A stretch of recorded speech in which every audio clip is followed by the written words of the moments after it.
Hit her.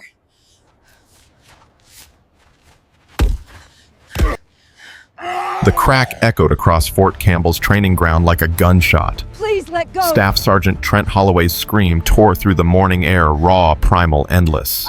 His right arm bent backward at an angle that defied human anatomy. Bone gleamed white through torn skin. Blood pooled on packed earth. And standing over him, hands trembling, wearing a coffee-stained apron and a hairnet, a 54-year-old cafeteria lady named Margaret Brennan. 280 soldiers stood frozen. Nobody moved. Nobody breathed. She had warned him 3 times. He didn't listen. Now 287 witnesses would never forget what happened when a grandmother said no. If you want to see how a woman everyone dismissed as just the coffee lady brought a 3-star general's son to his knees, subscribe now, follow this story to the very end, and comment your city below. I think I told the truth. Let me see how far Margaret's story travels today. Fort Campbell, Kentucky, June 15th, 2024. It's 30 hours. The morning started like every other morning for the past 6 years. Margaret Brennan, Maggie to the few who bothered learning her name, pushed her coffee cart across the gravel path toward training ground Echo 9. The wheels squeaked. They'd been squeaking for 3 years. She'd reported it twice. Nobody fixed it. Nobody noticed the coffee lady. That was fine with her. Invisibility had its advantages. 54 years old. Silver hair pulled back tight under a regulation hairnet. Reading glasses hanging from a chain around her neck. Orthopedic shoes that cost her half a paycheck but saved her knees. A plain face lined with years of sun and loss and secrets she'd carry to her grave. She looked exactly like what everyone assumed she was, a widow who needed the paycheck. A grandmother who probably baked cookies on weekends. A woman whose most dangerous weapon was a sharp tongue about soldiers who didn't bust their own trays. The assumption was wrong. But nobody needed to know that. Morning. Mrs. B. Private First Class Maria Santos jogged past combat boots kicking up dust. 22 years old, bright-eyed, one of the few soldiers who actually saw Maggie as a human being instead of furniture. Morning, sweetheart. You eat breakfast. Grabbed a protein bar. That's not breakfast. Come by the mess hall at lunch. I'll save you the good chicken. Santos grinned. You're the best, Mrs. B. She disappeared toward the training ground where 280 soldiers were assembling for the morning combatives demonstration. Maggie followed slowly, her cart rattling over the uneven ground. The demonstration was a monthly event. Combat instructors showed off techniques. Soldiers learned. Officers watched. Maggie provided coffee because some general's aide had decided that refreshment services improved training morale. She didn't mind. It got her outside, let her watch the young soldiers train. Reminded her of things she'd rather not think about but couldn't stop thinking about anyway. 20 minutes. That's how long it took her to reach the training ground. 20 minutes of squeaky wheels and aching knees and memories that pressed against the walls of her skull like water against a dam. Daniel used to walk this path. She pushed that thought down deep, locked it away, kept moving. The training ground was already crowded when she arrived. 280 soldiers arranged in neat rows, officers on a raised platform to the left, and in the center, commanding attention like he owned every molecule of oxygen in the air, Staff Sergeant Trent Holloway. Maggie's jaw tightened. Holloway was everything wrong with modern military culture wrapped in a 6'2", 220-pound package. Son of General Marcus Holloway, 3-star commander of Fort Campbell. Grandson of Senator William Holloway, who sat on the Armed Services Committee. Untouchable by blood and political protection. And he knew it. She'd been watching him for 8 months now. The way he grabbed female soldiers just a little too hard during demonstrations. The way he accidentally injured training partners who challenged him. The way complaints about him vanished from official records like morning fog. Last month, a female corporal had ended up in the infirmary with a dislocated shoulder after one of Holloway's lessons. The report said she'd slipped. Maggie had seen the whole thing. She hadn't slipped. He'd wrenched her arm because she'd tapped out and he wanted to prove a point. Nobody did anything. Nobody ever did anything. Maggie parked her cart at the edge of the training ground and began setting up. Coffee urns, cups, sugar, creamer, the familiar rhythm of invisible work. Listen up, Holloway's voice boomed across the field. Today's demonstration covers defensive techniques against larger opponents. Pay attention. This could save your life. Maggie poured coffee. Watched. Waited. Holloway grabbed a male private young kid, maybe 20, and threw him around like a rag doll for 5 minutes. The technique was solid. His application was brutal. He used more force than necessary, twisted longer than required, held submissions past the tap. The private limped away with a bleeding lip and a shoulder that would ache for days. Holloway grinned at the crowd. Any questions? Silence. The smart soldiers knew better than to speak. Good. Now. His eyes swept the training ground, hunting for something. We need a volunteer. Someone to demonstrate how these techniques work against an unprepared civilian target. Maggie's hands stopped moving. She knew that tone. She'd heard it before in 100 different voices in a dozen different countries. The tone of a predator who'd spotted prey. You. Holloway's finger pointed directly at her. Coffee lady, get over here. The crowd shifted. A few soldiers exchanged uncomfortable glances. One officer on the platform, Colonel Diana Vasquez Jag, leaned forward with a frown. Maggie stayed where she was. I'm working staff sergeant. I didn't ask what you were doing. I told you to come here. She felt 280 pairs of eyes turn toward her.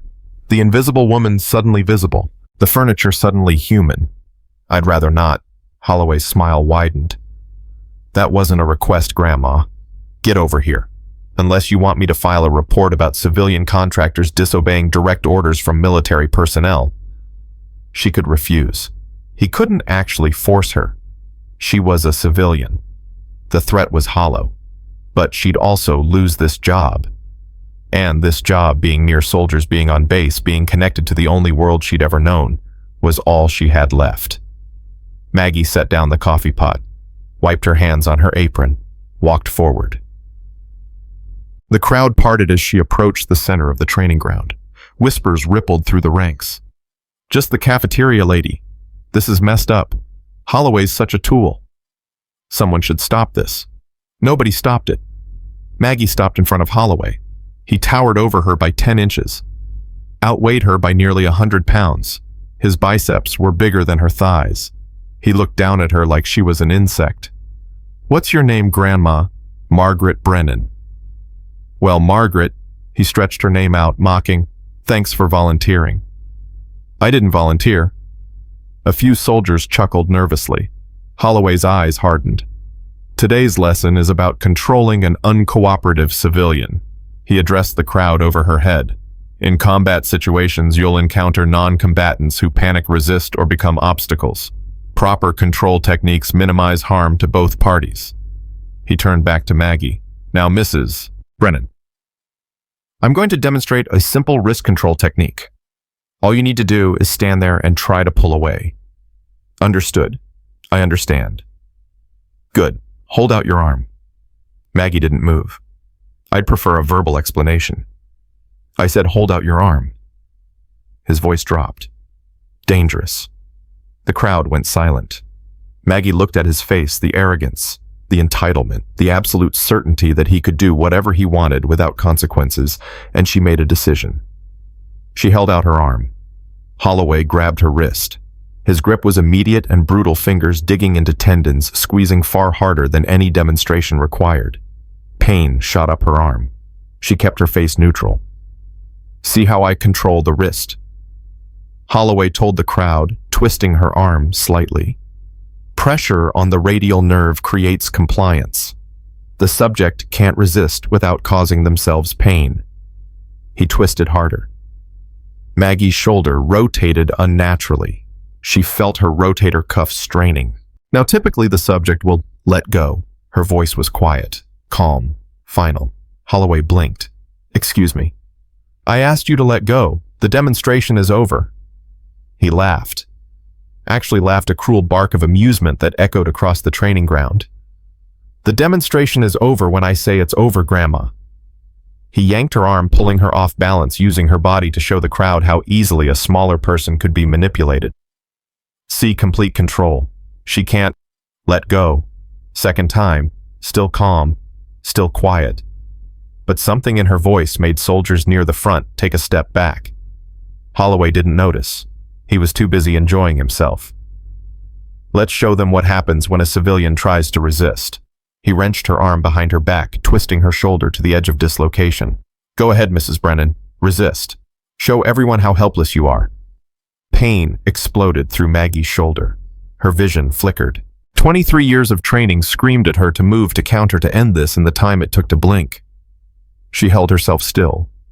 Please. Third time. Let go. Please, Holloway mocked.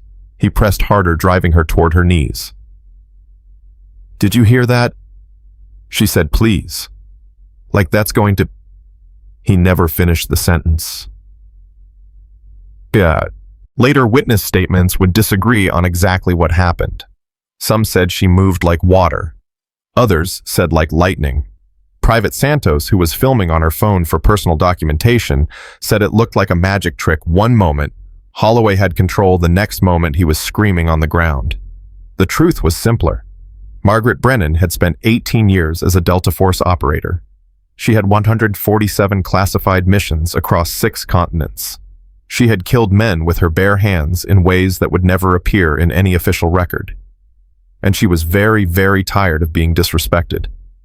The moment Holloway's grip loosened a fraction of a second, as he shifted his weight to drive her to her knees, she moved. Her left hand shot up, grabbing his wrist before he could react. Her body pivoted 45 degrees, rotating inside his guard. His elbow came up automatically, exactly as physics demanded. She threaded her right arm underneath it, found the gap. Hands meeting fingers, interlacing on his own wrist. Figure 4 grip. Kimura lock position.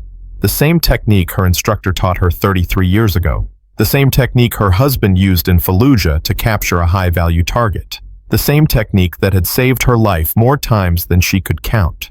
She dropped her weight and rotated. Physics didn't care that Holloway was 6'2". Physics didn't care that he outweighed her by 100 pounds. Physics didn't care that his father was a general and his grandfather was a senator. Physics cared about leverage, about angles, about the precise application of force to the human body's structural weaknesses. Staff Sergeant Trent Holloway's right arm exceeded its range of motion. The sound was quiet at first, a muffled pop, like a branch breaking underwater. Then the crack came sharp and wet bone fragmenting under pressure it was never designed to handle. Then the screaming started. Maggie released immediately. She stepped back, hands shaking as Holloway collapsed to the ground. His arm bent at an angle that defied human anatomy. White bone gleamed through torn flesh. Blood began pooling on the packed earth. His screams tore through the morning air. Primal animal sounds that made several soldiers turn away. Nobody moved. 280 soldiers, dozens of officers, and not a single person moved for nearly 10 seconds. They stood frozen minds, unable to process what they'd just witnessed. The cafeteria lady, the invisible woman, the grandmother in the hairnet. She had just shattered a combat instructor's arm in less than 2 seconds. Medic! Someone finally shouted. Get a medic! The world exploded into motion. Soldiers rushed forward. Officers barked orders. Someone was calling for an ambulance. Someone else was screaming about an attack, about assault, about court-martial. Maggie stood still in the center of the chaos. Her hands trembled at her sides. Her heart pounded against her ribs like it was trying to escape. She'd broken her cover. After 15 years of anonymity, 15 years of being invisible, 15 years of pretending to be nothing more than a widow who served coffee, she'd broken her cover. Because a man wouldn't let go when she said no. Colonel Vasquez was pushing through the crowd, her face pale. Everyone stand down. I want this area secured. Someone arrest her! The voice cut through the chaos like a blade. General Marcus Holloway strode onto the training ground, his face twisted with rage. He must have been nearby, maybe watching from one of the observation buildings. Now he stood over his son, watching medics work frantically to stabilize the shattered arm. I said arrest her, that woman assaulted my son. 2 MPs moved toward Maggie, hands on their sidearms. She didn't resist, didn't speak, just stood there with her hands at her sides, watching the general's face contort with fury. You General Holloway stepped toward her, his finger jabbing the air like a weapon. "Who the hell are you? What did you do to my son?" Maggie looked at him, really looked at him, and saw another version of Trent. The same arrogance, the same entitlement, the same absolute certainty that power meant immunity. "I defended myself," she said quietly. He wouldn't let go. "Defended yourself." The general's voice cracked with rage. He was conducting a demonstration. "You've destroyed his arm, his career. You're going to prison for the rest of your life. Do you understand me? I will personally ensure General Holloway." Colonel Vasquez stepped between them. "I need you to step back. This is now a JAG matter." "The hell it is." This woman assaulted a soldier who had physically seized and was actively injuring a civilian contractor, sir. I witnessed the entire incident. So did 280 other soldiers. Vasquez's voice was steel-wrapped in protocol. "There will be an investigation. A proper investigation. And until that investigation is complete, I suggest you focus on your son's medical care rather than issuing orders to my MPs." For a moment, Maggie thought the general might strike Vasquez. His face was purple, his fists clenched, his entire body vibrating with fury. But colonels could be destroyed, witnesses could be silenced, records could be altered. He wasn't worried. He smiled. A cold, ugly smile that made Maggie's skin crawl. "Fine." He stepped back. "Conduct your investigation, Colonel. I look forward to watching this woman rot in Leavenworth." He turned away, following the stretcher carrying his screaming son toward the waiting ambulance. Vasquez exhaled slowly, then turned to face Maggie. "Mrs. Brennan, I need you to come with me." "Am I under arrest?" Vasquez hesitated. "You're being detained for questioning." "There's a difference." "Not much of one." "No," Vasquez admitted, "not much of one. But I'm trying to do this by the book. Can you work with me?" Maggie looked around the training ground, at the bloodstain on the packed earth, at the soldiers still standing in shocked clusters, at Private Santos' phone clutched in her hand, face pale. She'd kept her secret for 15 years. Now it was unraveling one thread at a time. "Yes, Colonel, I can work with you." They walked away together, leaving behind 280 witnesses who would never see the coffee lady the same way again. The holding cell was small, clean, and cold. Maggie sat on the metal bench, hands folded in her lap, and waited. They'd taken her apron, her hairnet, her reading glasses, left her in a plain gray t-shirt and the orthopedic shoes she couldn't afford to replace. 3 hours since the incident. 3 hours of silence. She knew how this worked. The isolation was intentional. Let the suspects sit. Let them stew. Let the anxiety build until they were ready to talk, just to end the silence. It wasn't going to work on her. She'd been trained to resist interrogation by people who made General Holloway look like a Sunday school teacher. She'd spent 72 hours in a concrete box in Syria, with no food, no water, and a captor who really wanted information she would never give. A holding cell at Fort Campbell was practically a spa day.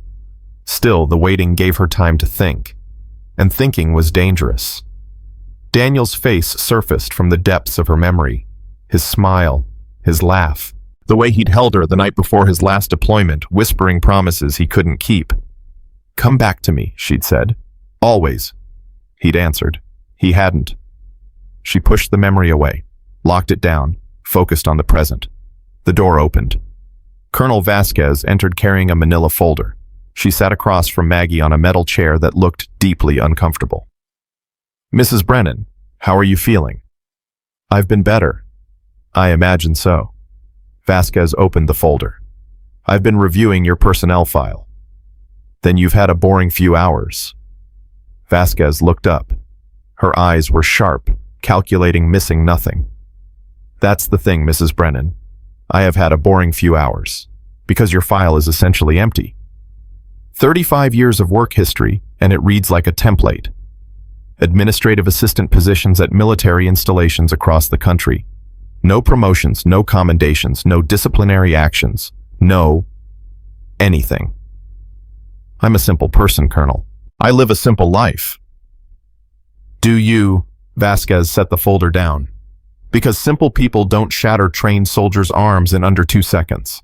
Simple people don't execute textbook submission holds that most active-duty combatives instructors can't perform under pressure. Maggie said nothing. I requested your full personnel file, the complete version including any classified supplements. And access denied, classification level above my clearance. Vasquez leaned forward. Mrs. Brennan, I'm a lieutenant colonel in the Judge Advocate General's Corps.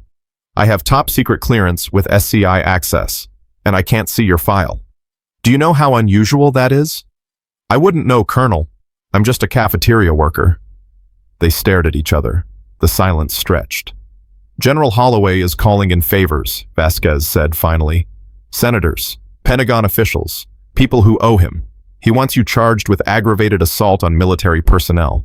He's talking about 15 years minimum, maybe 20. That's his right. He's also moving to suppress witness testimony, Private Santos, who filmed the incident. She just received transfer orders to Alaska effective immediately.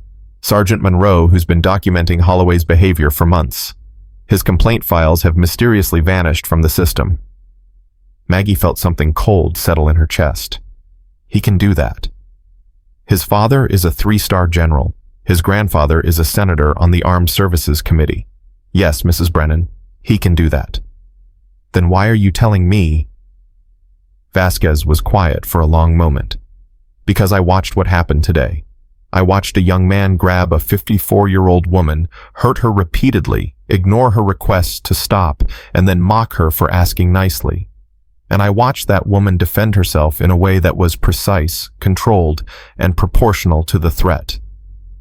The proportional response left him with a compound fracture. He didn't tap. In combatives training, you tap to submit. He knew the rules. He chose not to follow them. Maggie felt a flicker of something she hadn't felt in years. Hope, trust. Something dangerous. Colonel, what exactly are you trying to say? Vasquez stood, walked to the door, paused with her hand on the handle. I'm saying that whoever classified your file has power that General Holloway can't match. And I'm saying that if you want to survive what's coming, you might want to use it. She opened the door. Your lawyer will be here in an hour. Court appointed. I'm afraid the general blocked access to civilian counsel. But I'll do what I can. Colonel, Vasquez turned. Why are you helping me? The colonel was silent for a long moment. Then quietly, because 15 years ago a soldier grabbed me during a demonstration. I was too scared to fight back. I've regretted it every day since. She stepped through the door and was gone. Maggie sat in the silence, processing what had just happened. An ally. An unexpected ally in a place where she'd expected nothing but enemies. It wasn't enough. General Holloway had power connections and a vendetta. She had a classified file that nobody could read and a court-appointed lawyer who was probably terrified. But it was something, and something after 15 years of nothing felt like a miracle. The lawyer arrived 53 minutes later. Lieutenant Christopher Webb was 28 years old and looked like he'd never tried a case in his life. He sat across from Maggie with a legal pad, a pen that kept clicking nervously, and eyes that couldn't quite meet hers. Mrs. Brennan, his voice cracked slightly. I'm Lieutenant Webb. I've been assigned to represent you. I gathered that. I want you to know that I'll do everything in my power to defend you. This is a serious situation, but there are mitigating factors, and I believe Lieutenant. He stopped clicking his pen. How many cases have you tried? This would be my first. Combat action. But I've handled administrative proceedings. Court-martial proceedings. No, but cases against defendants with 3-star general fathers and senator grandfathers. Webb's face fell. No, ma'am. Did Colonel Vasquez assign you? No, ma'am. General Holloway's aide recommended me. He said I was available. Maggie closed her eyes. Of course. The general didn't just want to destroy her. He wanted it done sloppily, publicly, and by the numbers. He'd assigned her the most inexperienced lawyer on base, probably hoping Webb would make rookie mistakes that would guarantee conviction. "Lieutenant Webb, do you believe I'm guilty?" "That's not, my job is to defend you regardless." "Do you believe I'm guilty?" Webb was quiet for a long moment. When he spoke, his voice was different, steadier. "I watched the demonstration, ma'am. I was in the back of the crowd, but I saw what happened. Staff Sergeant Holloway grabbed you without consent. He hurt you. He ignored your request to stop. You defended yourself." "That's not what the general is going to say." "No, ma'am, it's not." Webb set down his pen, met her eyes for the first time. "But it's what I saw. And if you'll let me, I'll make sure the court sees it too. I know I'm not experienced. I know they picked me because they thought I'd fail. But my father was a JAG officer for 30 years, and he raised me to believe that truth matters more than politics." Maggie studied him, young, nervous, outmatched, but honest. And in a situation like this, honesty might be the only weapon she had. "All right, Lieutenant, let's talk about the truth." For the next 2 hours, she told him everything. Well, almost everything. She told him about 8 months of harassment, about Holloway accidentally spilling coffee on her, calling her grandma and coffee lady instead of her name, making her clean up messes he'd deliberately created. About the time he'd cornered her in a supply closet and told her she was lucky he wasn't interested in old meat. She told him about Holloway's reputation, about the female soldiers who'd been injured in his demonstrations, about the complaints that vanished, about Sergeant Monroe's documented concerns that nobody would address. She told him about the incident, about holding out her arm when she shouldn't have, about asking him to stop 3 times, about the pain shooting through her shoulder as he twisted past the point of demonstration and into the territory of assault. She didn't tell him about Delta Force, about 18 years of classified operations, about the techniques burned into her muscle memory that could kill or cripple in the time it took to draw a breath. Some truths weren't hers to tell. When she finished, Webb sat back his legal pad covered in notes. "This changes things. How? We can build a case. Witnesses to the harassment. Santos's video. Monroe's testimony. Dr. Chen's medical records showing a pattern of excessive force. We can show that this wasn't an unprovoked attack. It was a woman defending herself against a known predator who finally went too far. Will it be enough?" Webb hesitated. "Honestly, I don't know. The general has influence. He's already suppressing witnesses. But if we can get Santos's video entered into evidence, if we can protect Monroe long enough to testify, and if we can't, then you're looking at a decade or more in federal prison." Maggie nodded slowly. She'd known the stakes going in. "There's one more thing," Webb said. "Colonel Vasquez told me about your file, the classified supplements. What about them? If there's anything in there that could help us, anything that explains your training, your background, why you were able to do what you did, we need to access it." "I can't help you with that, Lieutenant." "Can't or won't?" Maggie looked at him steadily. "When I said I can't, that's exactly what I meant. There are things in that file that are above both our pay grades. If they become relevant, they'll become relevant through channels neither of us controls. Until then, we work with what we have." Webb clearly wanted to push further. But something in her voice, some echo of command authority he probably recognized without understanding, made him back down. "All right, Mrs. Brennan. We work with what we have." He gathered his notes. "I'll start reaching out to potential witnesses. Santos, Monroe, Dr. Chen. Anyone who can corroborate the pattern of harassment. Be careful. The general will be watching." "I know." Webb stood, straightened his uniform. "One more thing. The incident happened at 0640. Staff Sergeant Holloway was out of surgery by 1100. His right arm is in an external fixator. Doctors say there's a 30% chance he'll never regain full function." Maggie felt nothing. Should she feel something? Guilt, satisfaction, regret. All she felt was tired. Understood. The hearing is scheduled for next week. They're fast-tracking it, General's orders. That gives us 6 days to build a defense. Then we'd better get started. Webb nodded, extended his hand. She shook it. His grip was firm, steadier than she'd expected. Maybe he wasn't as outmatched as she'd thought. That night alone in her holding cell, Maggie dreamed of Daniel. They were back in their apartment in Virginia, the one with the leaky faucet she kept asking him to fix, and the bedroom window that looked out over a parking lot. He was wearing his ACU's packed bag at his feet, ready for another deployment. "Come back to me," she said. "Always," he answered.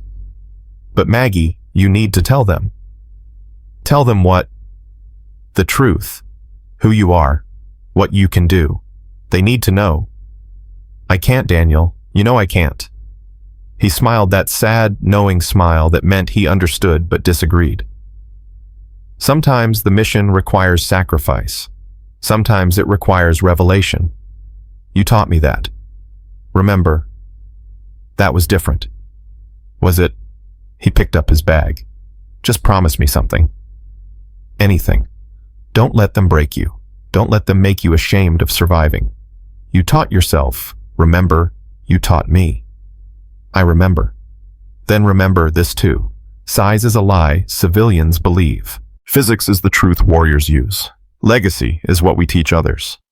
He walked toward the door, stopped, turned. "I love you, Maggie. I love you too." "Then fight, the way I taught you, the way you taught me. Fight." He opened the door, and she woke up. The cell was dark, cold, silent. But somewhere deep in her chest, something that had been dormant for 15 years was beginning to stir. Something that felt like purpose. Day 2. 0700 hours. Colonel Vasquez arrived at Maggie's cell with coffee and news. Private Santos is gone. They shipped her out at 0300, Alaska, as promised. Maggie wrapped her hands around the coffee cup. It was military coffee, bitter and slightly burned. It tasted like heaven. What about the video? She uploaded it to a cloud server before they confiscated her phone. "I have a copy, so does Lieutenant Webb." Something loosened in Maggie's chest. "Smart kid." "Very." Vasquez sat down. "There's more. Sergeant Monroe came to my office this morning. He's refusing to stay silent. He'll lose his career. He knows. He said, and I quote, 'Some hills are worth dying on.'" Maggie looked at the colonel. "You're taking a risk telling me this. If the general finds out, the general can go to hell." Vasquez's voice was flat, final. "I've spent 22 years in the army. I've watched good soldiers destroyed by politics and bad soldiers protected by connections. I'm tired of it. That's not going to help you when he comes for your career. Probably not, but at least I'll be able to look at myself in the mirror." Vasquez leaned forward. "Mrs. Brennan, I need to ask you something directly, and I need an honest answer." "Go ahead." "Who are you, really?" Maggie was silent for a long moment. "I'm a 54-year-old widow who serves coffee on a military base because it's the only world I've ever known.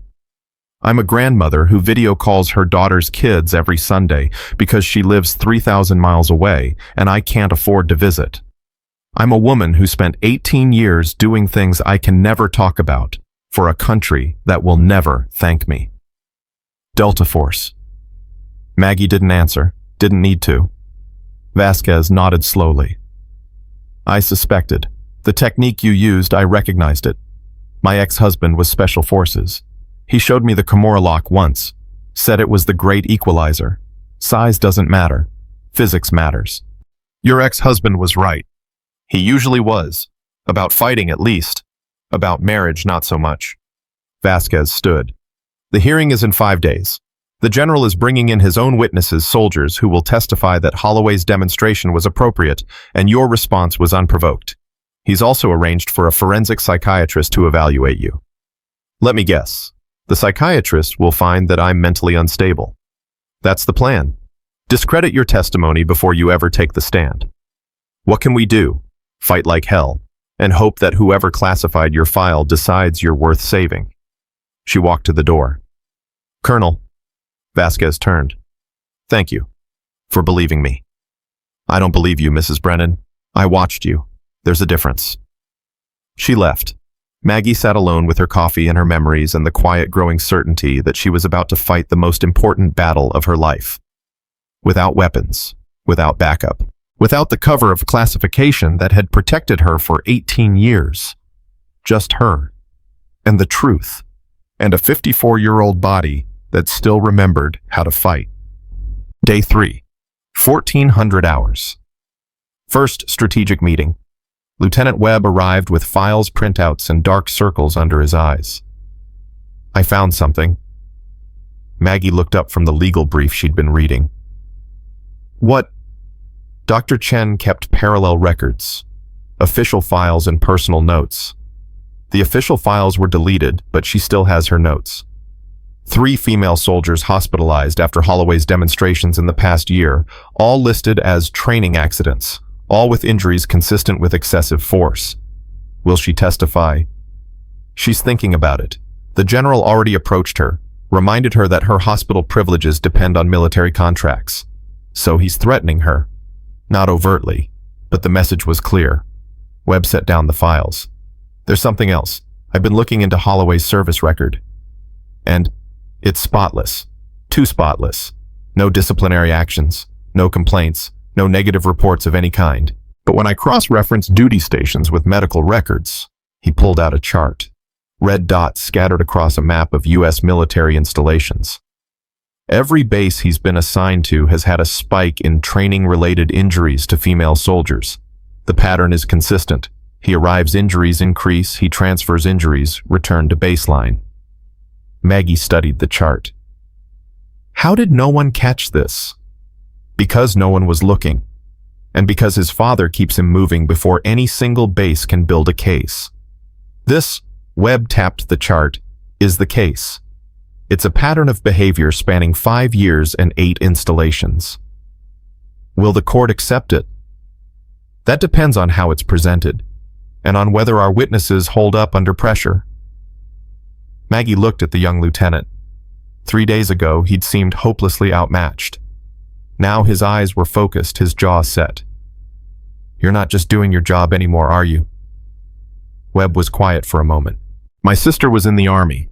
5 years ago, a superior officer cornered her in a supply room. She fought back, broke his nose. She was discharged for conduct unbecoming. He's still serving. I'm sorry. Don't be sorry. Just let me help you prove that things can change. Maggie nodded slowly. They were going to need all the help they could get. Day 4, 0900 hours. The psychiatrist.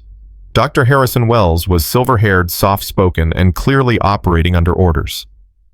Mrs. Brennan, I'd like to start with some basic questions about your mental state on the morning of the incident.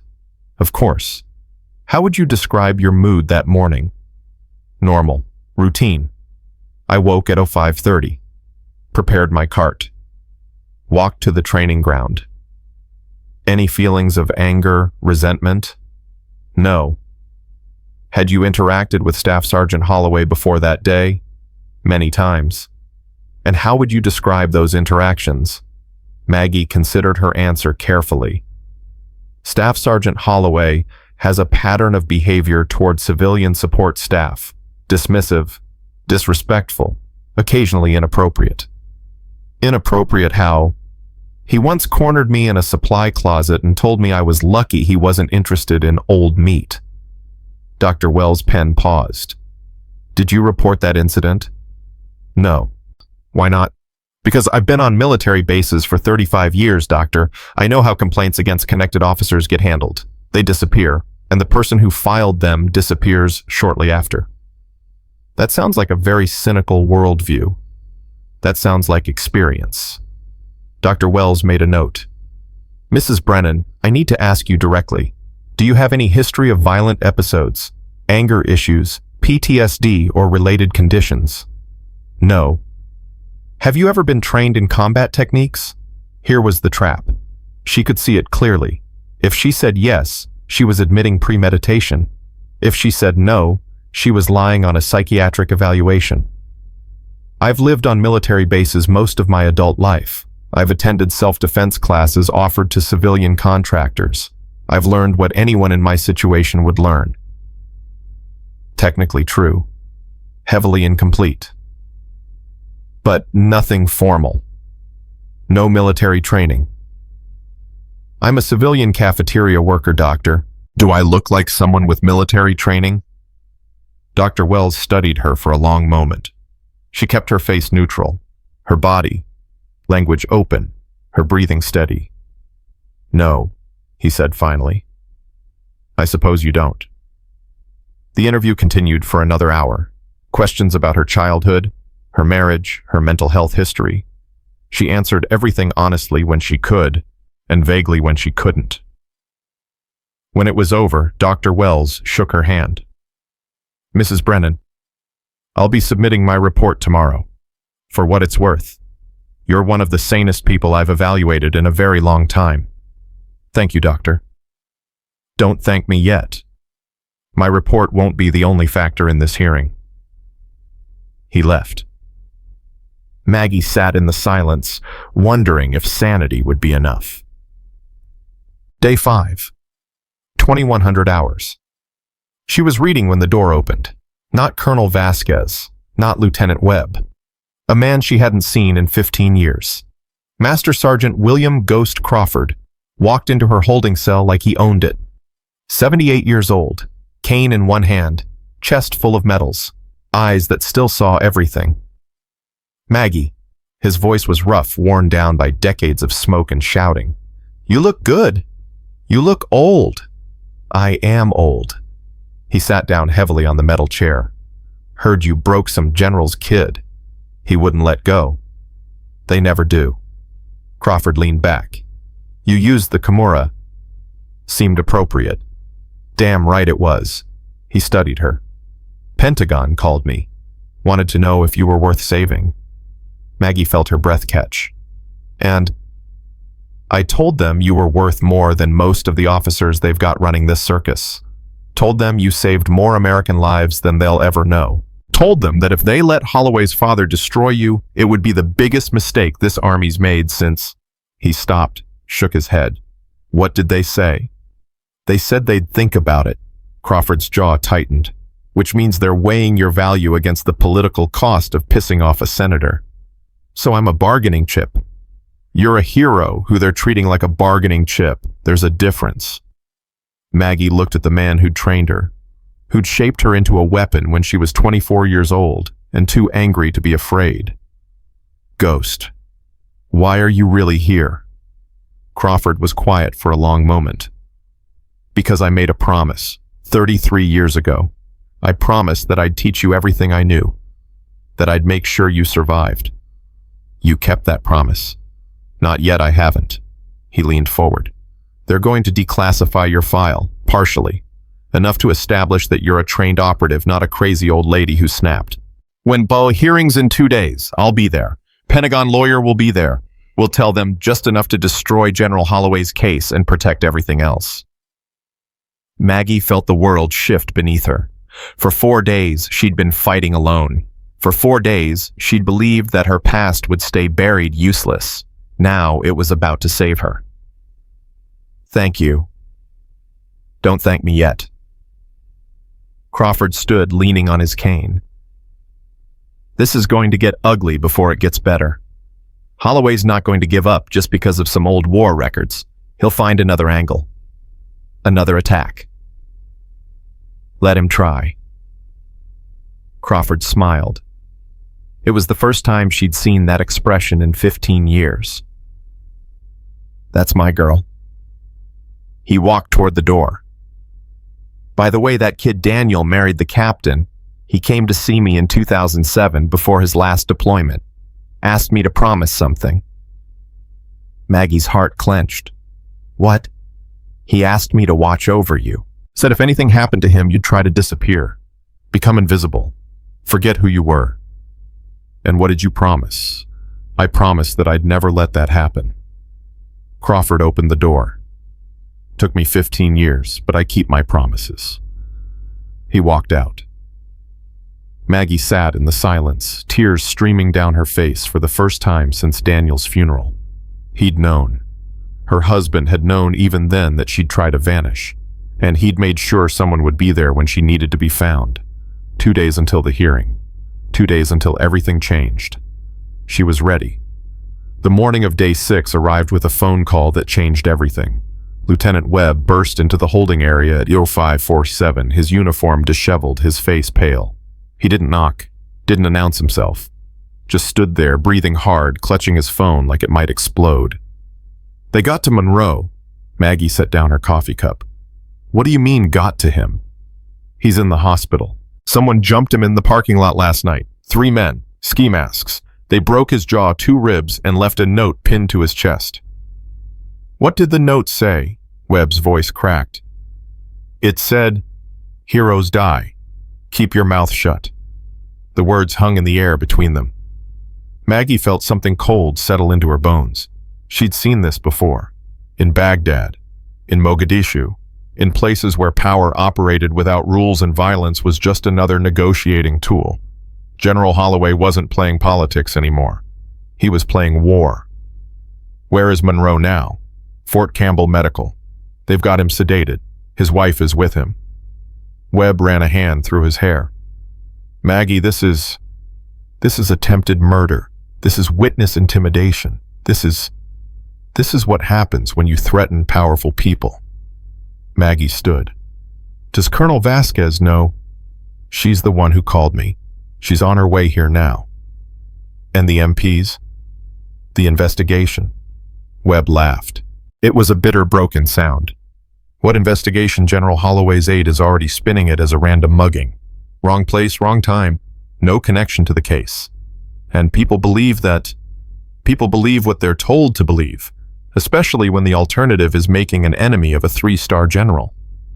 Maggie walked to the small window of her holding cell. The sun was coming up over Fort Campbell, painting the sky in shades of orange and red. Beautiful, peaceful, a lie. Webb. Yes. How scared are you right now? The young lieutenant was quiet for a long moment. When he spoke, his voice was steady. Terrified. But my sister didn't have anyone to fight for her. Monroe doesn't have anyone to fight for him. And you don't have anyone except me and Vasquez. So I guess I'll be terrified and keep fighting anyway. Maggie turned to face him. That's the most soldier thing you've ever said. I learned from watching my father. He used to say courage isn't the absence of fear. It's doing the right thing while you're scared out of your mind. Your father was a wise man. He was, and he would have hated what's happening here. The door opened again. Colonel Vasquez entered, her face a mask of controlled fury. They're escalating. We heard, Maggie said. Monroe. Not just Monroe. Vasquez closed the door behind her. Dr. Chen received a visitor this morning, someone from the hospital's legal department. They informed her that her contract is under review due to documentation irregularities. If she testifies, she'll be unemployed by the end of the week. Can they do that? They're doing it. Vasquez pulled out a chair and sat down heavily. Private Santos is already in Alaska. Monroe is hospitalized. Chen is being blackmailed. And I just received a call from the base commander suggesting that my involvement in this case might be creating unnecessary complications. He's threatening you too. Not threatening.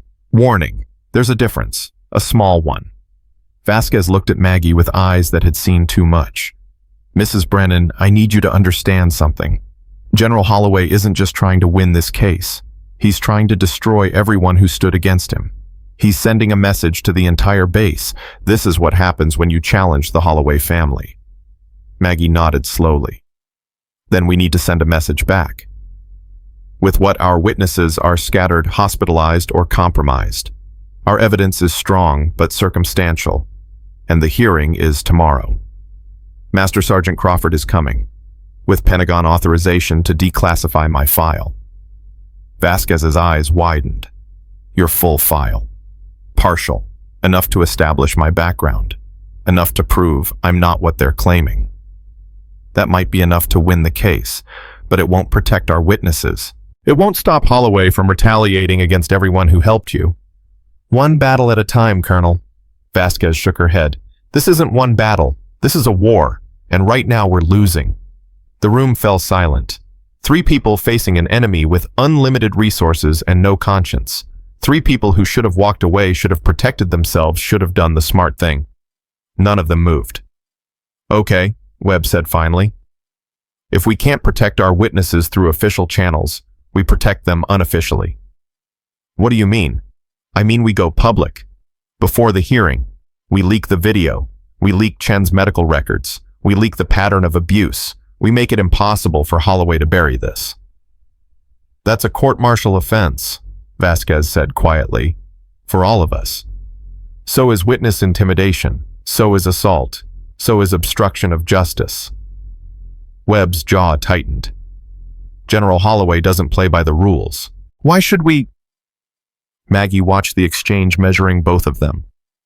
The colonel, career military, everything to lose. The lieutenant, young and idealistic, everything still ahead of him, both willing to burn their futures for a woman they barely knew. No, she said. They both turned to look at her. I won't let you destroy yourselves for me. There has to be another way. What other way? Webb demanded. We've tried official channels. They're compromised. We've tried building a case. Our witnesses keep getting eliminated. What's left? Maggie closed her eyes. Daniel's voice echoed in her memory. Sometimes the mission requires sacrifice. Sometimes it requires revelation. She'd spent 15 years hiding who she was, pretending to be invisible, letting the world see a cafeteria worker instead of a warrior. Maybe it was time to stop hiding. Colonel Vasquez, you said General Holloway is sending a message. Yes. Then let's send one back. A bigger one. Maggie opened her eyes. I want to testify first, before the declassification, before Crawford arrives. I want to stand in front of that courtroom and tell them exactly what happened. Every detail, every word Holloway said, every moment of pain he inflicted. They'll tear you apart, Webb said. Their lawyers will make you look like a delusional old woman who attacked an innocent soldier. Let them try. Maggie's voice hardened. I've been interrogated by people who would make their lawyers cry. I've held my ground against professionals who knew exactly how to break a human being. Some JAG captain with a grudge isn't going to break me. Vasquez studied her for a long moment. You're sure about this? I'm sure that hiding hasn't worked. I'm sure that playing defense hasn't worked. I'm sure that the only way to beat a bully is to stand up and hit back. Maggie straightened. I've been invisible for 15 years. It's time to be seen. The colonel nodded slowly. All right. We do it your way. But Maggie, if this goes wrong, it won't. If it does, Maggie met her eyes, then I'll go down fighting. The way my husband taught me, the way Crawford taught me, the way I've lived my entire life. Webb and Vasquez exchanged glances. Something passed between them. Understanding. Acceptance. Resolve. Then let's prepare, Webb said. We have 16 hours until the hearing. Let's make them count. The next 16 hours were the most intense of Maggie's life since active duty. Webb drilled her on testimony. Every possible question. Every trap. Every attempt to twist her words or paint her as unstable. They went through it again and again until she could answer in her sleep. Vasquez worked the phones, calling in favors, warning allies, building a network of support that Holloway couldn't easily destroy. And somewhere in the middle of it all, another visitor arrived. Maggie was reviewing her timeline of events when the door opened and a young woman walked in. 22 years old, dark hair, familiar eyes. Mrs. B. Maggie looked up. Santos. What are you doing here? You're supposed to be in Alaska. Maria Santos smiled. It was a fierce, defiant expression that transformed her whole face. I was supposed to be, but my transport had mechanical problems. Funny thing about mechanical problems, they take time to fix. And while they're fixing them, there's nothing stopping a soldier from walking off base and catching a civilian flight back to Kentucky. They'll charge you with desertion. Probably. Santos pulled out her phone. But I thought you might want this first. She pressed play. The video started with Holloway grabbing Maggie's wrist. Clear audio, clear image. Every word he said, every second of escalation, every moment of her repeated requests for him to stop. and at the end the technique that shattered his arm. Clean, professional, controlled. I uploaded the original to 6 different cloud servers, Santos said. I sent copies to 3 news outlets, and I gave one to a friend who works at the Pentagon. You did what? I made sure it couldn't be buried. Santos met Maggie's eyes. My grandmother served in Korea. She told me stories about what it was like being a woman in uniform back then. The harassment, the dismissal, the constant battle just to be seen as a soldier instead of a target. Santos, she died last year. Before she went, she made me promise something. She made me promise that if I ever saw someone being treated the way she was treated, I wouldn't stay silent. I wouldn't look away. I'd fight. Santos pocketed her phone. This is me fighting Mrs. B. This is me keeping my promise. Maggie felt tears prick at her eyes. She blinked them back. You beautiful, stubborn, magnificent young woman. Santos grinned. I learned from watching you. I serve coffee. You serve a lot more than coffee. Everyone on this base knows it, even if they don't say it out loud. You remember names. You ask about families. You make sure the soldiers who look lonely get an extra smile. Santos stepped forward. And when some asshole puts his hands on you, you put him on the ground. That's not coffee, Mrs. B. That's leadership. The door opened again. Webb and Vasquez entered, both looking slightly frantic. Santos. Webb stared. Why did you? She came back to testify, Maggie said quietly, and to make sure the evidence couldn't disappear. Vasquez looked at Santos with something approaching wonder. Private, do you understand what you've done? You've disobeyed direct orders. You've potentially leaked classified materials. I've made sure the truth can't be buried. Santos straightened to attention. Ma'am, I'm prepared to face whatever consequences come, but I'm not prepared to watch a good woman go to prison because nobody had the guts to stand up. The room was silent for a long moment. Then Vasquez laughed. It was a short, sharp sound, but genuine. God help me, I think the army might actually be getting better. Ma'am, never mind. Vasquez pulled out her phone. I need to make some calls. If Santos's video is already out there, we need to get ahead of the story. Control the narrative before Holloway can. What about General Holloway? Webb asked. When he finds out, he's about to have much bigger problems than one private going AWOL. Vasquez was already dialing.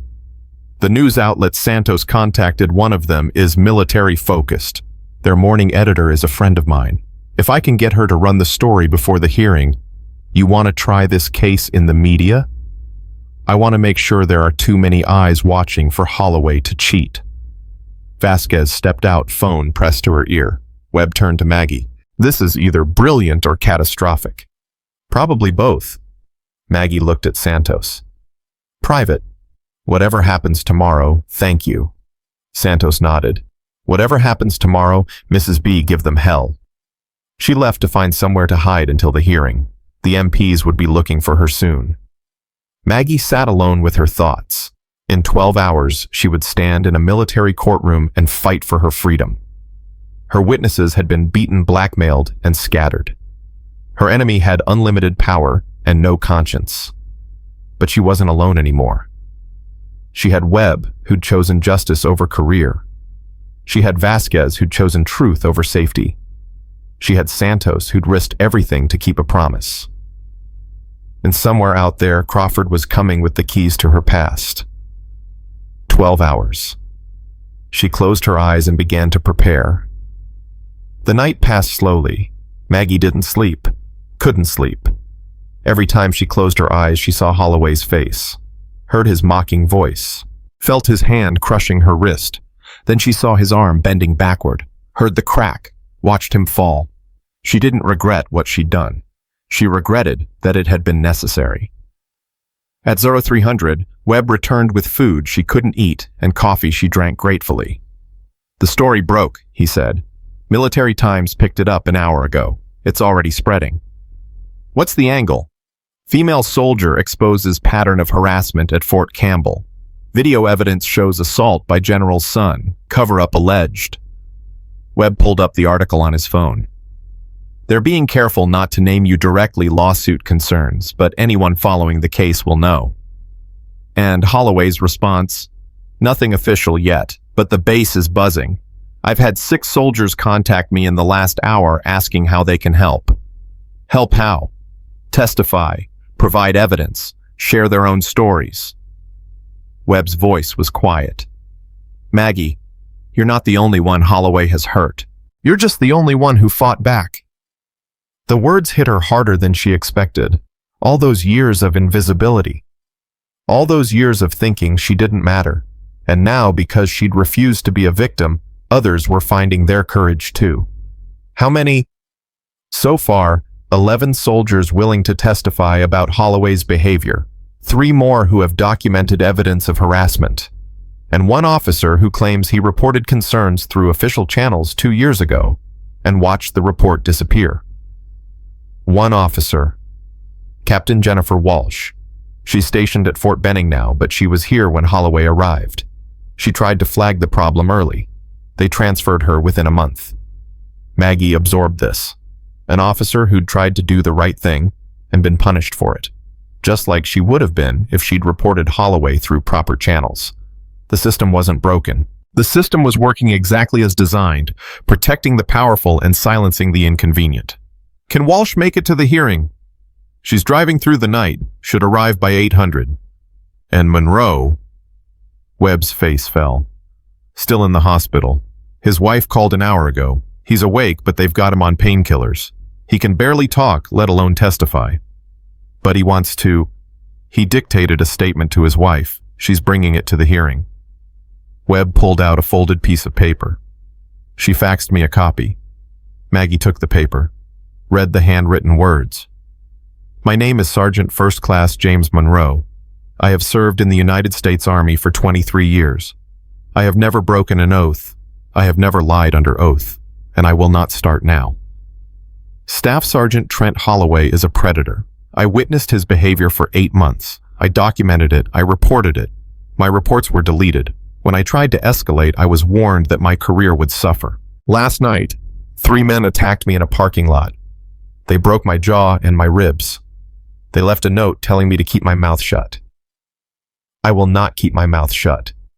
Margaret Brennan defended herself against a man who was hurting her. She did what I wish I'd had the courage to do months ago. She stood up. I am standing up now. Whatever happens to my career, whatever happens to my body, I will tell the truth. Because some things matter more than safety. Some things matter more than rank. Honor matters. Truth matters. Margaret Brennan matters. That's my statement. That's my oath. Maggie's hands trembled as she finished reading. He wrote this with a broken jaw. His wife said he wouldn't let them sedate him until it was done. Webb's voice was thick. Maggie, this is going to matter. When the court sees this, when they understand what Holloway did to silence him. If they see it, Holloway's lawyers will try to exclude it. Hearsay, prejudicial, a dozen technical objections. Then we fight every objection. We make them work for every inch. Webb straightened. 5 hours until the hearing. What do you need? Maggie looked at the statement in her hands. At Monroe's shaky handwriting, at the blood spots where his split lip had dripped onto the paper. I need to win, she said quietly. Not for me, for him, for Santos, for everyone who's been hurt by people like Holloway and never had anyone fight for them. Then let's win. The hours crawled past. Maggie reviewed her testimony, studied the evidence, prepared for every attack she could anticipate. At show 600, Vasquez called with news. Crawford's here. He landed at 0430. He's got the Pentagon lawyer with him and a briefcase of documents that required 3 separate authorization codes to transport. How bad is it going to be, the declassification? Partial. They're releasing your service record and training certifications. Mission details stay classified. But Maggie, Vasquez paused.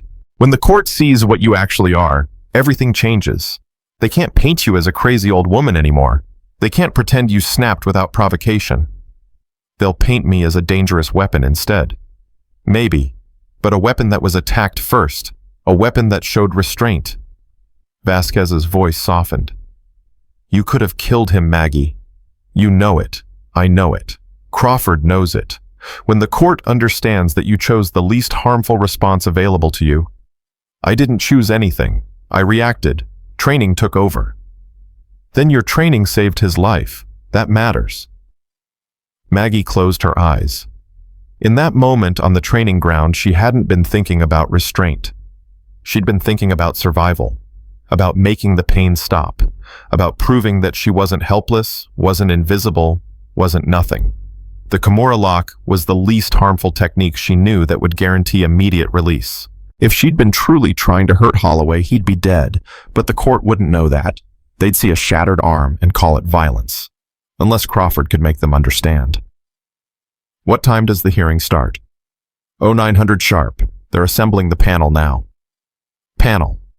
3 officers. Lieutenant Colonel Morrison presiding. Major Thompson and Major Garcia as members. Morrison's a career lawyer. Thompson's infantry. Garcia's medical corps. Any of them connected to Holloway? Morrison trained at Fort Benning when Holloway's grandfather was commandant. Thompson's wife serves on a committee with Senator Holloway. Vasquez's voice was grim. Garcia's clean, but she's junior. She'll be outweighed. 2 officers with Holloway connections. 1 who wasn't. The deck was stacked, again. Does the general know about the news coverage? He knows. His press officer has been doing damage control since 0400. The official line is that Mrs. Brennan is a disturbed individual who attacked an innocent soldier, and any witnesses claiming otherwise have been manipulated by media-seeking lawyers. Me-seeking lawyers, Webb's a lieutenant who's never tried a case. Facts don't matter to people who control the narrative.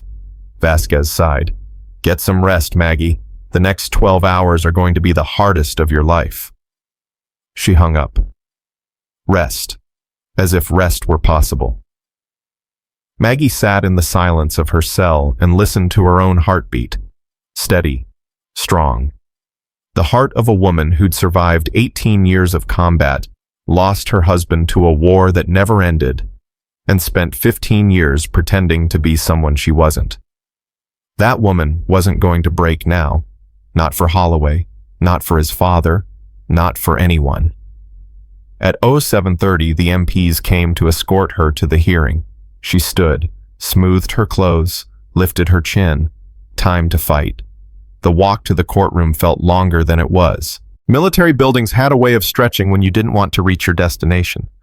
Every footstep echoed. Every face she passed registered surprise, curiosity, judgment. The invisible woman finally seen. She wondered how many of them knew the truth. How many had read the articles? How many had watched Santos's video? How many were silently cheering and how many were waiting for her to fail? It didn't matter. The only thing that mattered was the truth. And the truth was on her side. They reached the courtroom at 0755. Webb was waiting outside, dressed in his best uniform, legal pad clutched against his chest. Ready? No. Maggie managed a small smile. But let's do it anyway. Vasquez is already inside. So is Crawford. And Maggie... Webb lowered his voice. Santos made it. She's in the gallery. So is Monroe's wife. And about 40 other soldiers who showed up without being asked. 40 soldiers. 40 people who'd chosen to be here. To witness. To support. Maggie felt something crack in her chest. Not pain. Something else. Hope. Then let's not keep them waiting. The doors opened. She walked into the courtroom. And everything she thought she knew about this day changed in an instant. Because sitting in the front row of the gallery wearing a suit that probably cost more than her annual salary was Senator William Holloway. The grandfather. The real power behind the throne. He met her eyes across the room and smiled. It was a cold reptilian expression that promised nothing but destruction. Maggie smiled back. She'd faced worse. The senator's presence changed everything. Maggie understood immediately what it meant. This wasn't just a military hearing anymore. This was a political execution. Senator Holloway hadn't flown in from Washington to watch his grandson's attacker face justice. He'd come to make sure she was destroyed, publicly, completely, without any chance of appeal. She walked to the defendant's table and sat down beside Webb. Her hands were steady, Her breathing was calm. 18 years of training had prepared her for moments exactly like this. "Did you know he was coming?" Webb whispered. "No, but it doesn't change anything." "It changes everything. He's on the Armed Services Committee. He controls military funding. Every officer in this room knows that one word from him could end their career. Then they'll have to choose what matters more, their careers or the truth." Webb didn't respond. His face said everything. Lieutenant Colonel Morrison called the hearing to order at exactly 0900. His voice was formal, clipped, betraying nothing. If the senator's presence affected him, he hid it well. "This hearing is convened to examine the events of June 15th, 2024 on Training Ground Echo 9. The matter before us concerns allegations of aggravated assault against Staff Sergeant Trent Holloway by civilian contractor Margaret Brennan." He read the charges. Aggravated assault, battery, conduct prejudicial to good order. Each word fell like a stone into water. "Prosecution may present opening statements." Captain Marcus Drake rose from the prosecution table. Mid-30s, sharp eyes, the kind of lawyer who'd built his career on winning cases that shouldn't be won. "Members of the panel, what happened on Training Ground Echo 9 was not self-defense. It was a vicious, premeditated attack by a woman with a documented history of mental instability." Maggie's jaw tightened. Documented history. They'd manufactured evidence. Staff Sergeant Holloway was conducting a routine training demonstration. He asked Mrs. Brennan to participate. She agreed. And then without warning or provocation, she attacked him. She shattered his arm so severely that he may never regain full use of it. Drake turned to face the gallery. His eyes found Senator Holloway. This wasn't an accident. This wasn't self-defense. This was assault, pure and simple. The prosecution will prove that Mrs. Brennan had motive, means, and opportunity to harm Staff Sergeant Holloway. We will present psychiatric evaluations suggesting that Mrs. Brennan suffers from paranoid tendencies and a persecution complex. We will demonstrate that her claims of harassment are fabricated, designed to retroactively justify her attack. He sat down. Webb rose. His hands were shaking slightly, but his voice was steady. "Members of the panel, Mrs. Brennan is not a criminal. She is a victim who defended herself." He walked toward the center of the room. "The prosecution wants you to believe that a 54-year-old cafeteria worker spontaneously decided to attack a combat-trained soldier twice her size. They want you to ignore the video evidence showing Staff Sergeant Holloway grabbing Mrs. Brennan without consent. They want you to ignore the witnesses who heard her ask him to stop 3 times. They want you to ignore the pattern of harassment that Staff Sergeant Holloway has inflicted on female soldiers and civilian staff for years." Webb turned to face the panel directly. "Mrs. Brennan didn't attack anyone. She survived. And when you've heard all the evidence, you'll understand why surviving was necessary." He returned to his seat. Morrison nodded. "Prosecution may call its first witness." The prosecution calls Staff Sergeant Trent Holloway. A murmur rippled through the gallery. Holloway was wheeled in his right arm in an external fixator, his face pale but defiant. An aide helped him transfer to the witness chair. Drake approached. "Staff Sergeant Holloway, please describe the events of June 15th. Holloway cleared his throat. His voice was weaker than Maggie remembered, but the arrogance was still there. "I was conducting a monthly combatives demonstration for approximately 280 soldiers. Part of the demonstration involved showing techniques for controlling non-combatant civilians in combat situations. I asked Mrs. Brennan if she would volunteer. And she agreed? Yes, sir. She walked over on her own. Nobody forced her. What happened next? I demonstrated a basic wrist control technique, standard procedure. We've done it hundreds of times with volunteers. But as I was explaining the technique to the soldiers, Mrs. Brennan suddenly twisted and grabbed my arm. Before I could react, she had me in some kind of lock. Then she..." His voice cracked. "She broke my arm." "Did you give her any reason to feel threatened?" "No, sir. I was professional, respectful. I've been doing these demonstrations for years, without incident." "Did she ask you to stop at any point?" Holloway hesitated, just for a fraction of a second. But Maggie caught it. No, sir. There was no warning. She just attacked. Drake nodded sympathetically. Thank you, Staff Sergeant. No further questions. Webb stood. Permission to cross-examine. Proceed. Webb walked toward Holloway slowly. Staff Sergeant, you said Mrs. Brennan volunteered. Is that accurate? Yes. Did you give her a choice? I asked her to come forward. And when she said she'd rather not, Holloway's eyes narrowed. I don't recall her saying that. You don't recall. Webb pulled out a piece of paper. I have statements from 6 soldiers who witnessed you threaten to file a report against Mrs. Brennan for disobeying orders if she didn't participate. Do you recall that I was explaining the consequences of refusing a lawful request? A lawful request. Can you cite the regulation that allows military personnel to compel civilian contractors to participate in physical demonstrations? Holloway's jaw tightened. It's standard practice. That's not what I asked. Can you cite the regulation? Silence.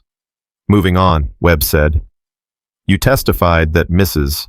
Brennan didn't ask you to stop, but we have video evidence that clearly shows her saying, "Please let go" 3 separate times.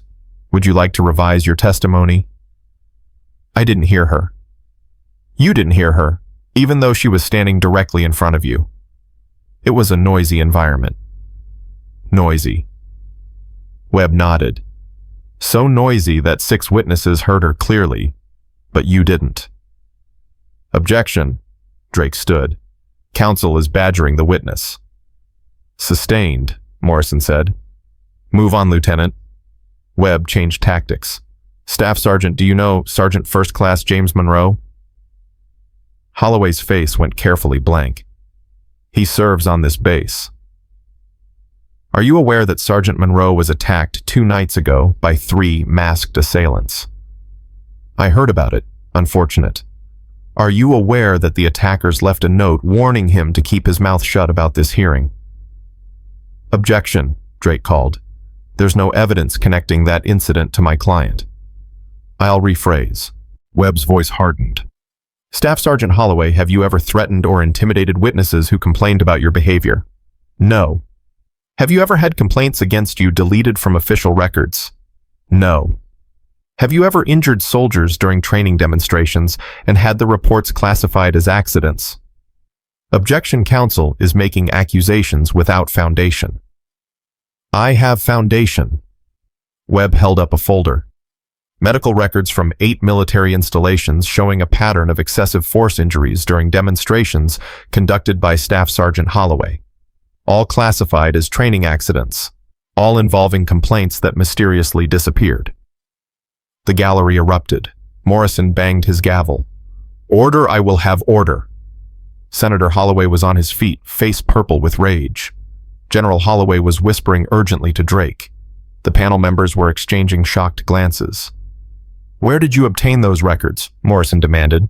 They were provided by military medical personnel who chose to come forward after reading about this case. Webb's voice was calm. I move to enter them as evidence. Objection! Drake was almost shouting. Those records are confidential. They were obtained illegally. The records were voluntarily provided by the physicians who created them. There's no illegal obtaining. Morrison hesitated. Maggie could see him calculating. The senator's presence, the political implications, the evidence sitting right in front of him. I'll review the records in chambers before ruling on admissibility. He turned to Holloway. The witness is excused. Holloway was wheeled out, but not before shooting Maggie a look of pure hatred. She met his eyes without flinching. First blood, but the battle was far from over. The prosecution calls Dr. Harrison Wells. The psychiatrist took the stand. Silver hair, calm demeanor, the same man who'd evaluated Maggie 2 days ago. Dr. Wells, you conducted a psychiatric evaluation of Mrs. Brennan. What were your findings? I found Mrs. Brennan to be cooperative and coherent. She showed no signs of acute psychosis or delusional thinking. Drake's face flickered with surprise. That wasn't the answer he'd expected. But you did note concerns about her mental state. I noted that Mrs. Brennan has experienced significant trauma in her life, including the death of her husband. This is common among military families and does not indicate mental instability. Did you find any evidence of violent tendencies? No. Paranoid ideation? No. Drake's voice sharpened. Dr. Wells, the report submitted to the court indicates that Mrs. Brennan displays paranoid tendencies and a persecution complex. Are you now contradicting that report? Dr. Wells went very still. That report was altered after I submitted it. The gallery exploded again. Morrison's gavel cracked like gunfire.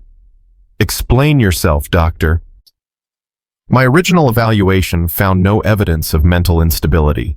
48 hours ago, I was visited by General Holloway's aide and informed that my conclusions were incorrect. I was instructed to revise them. And did you? I refused. The report submitted to this court is not my report. It's a forgery. The senator was on his feet again. This is outrageous. This man is obviously lying to protect. Senator Holloway, you will be silent or you will be removed from this courtroom. Morrison's voice cracked like a whip. This is a military proceeding, not a political rally. The senator sat down, but his eyes promised consequences. Webb stood slowly. Dr. Wells, do you have proof that the report was altered? I have my original evaluation saved on a personal device before the alterations were made. I'm prepared to submit it to the court. No further questions. Drake looked stunned.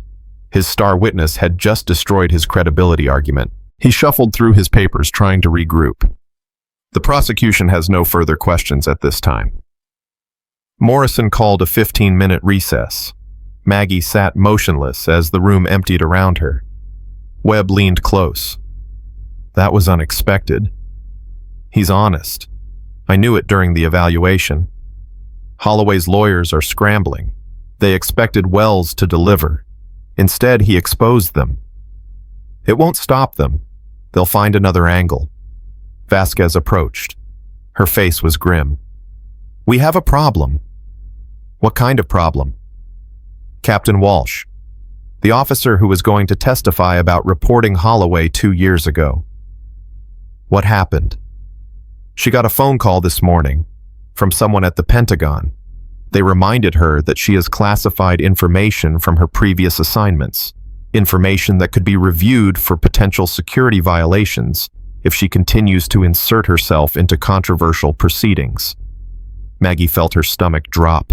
They're threatening to prosecute her. They're threatening to destroy her.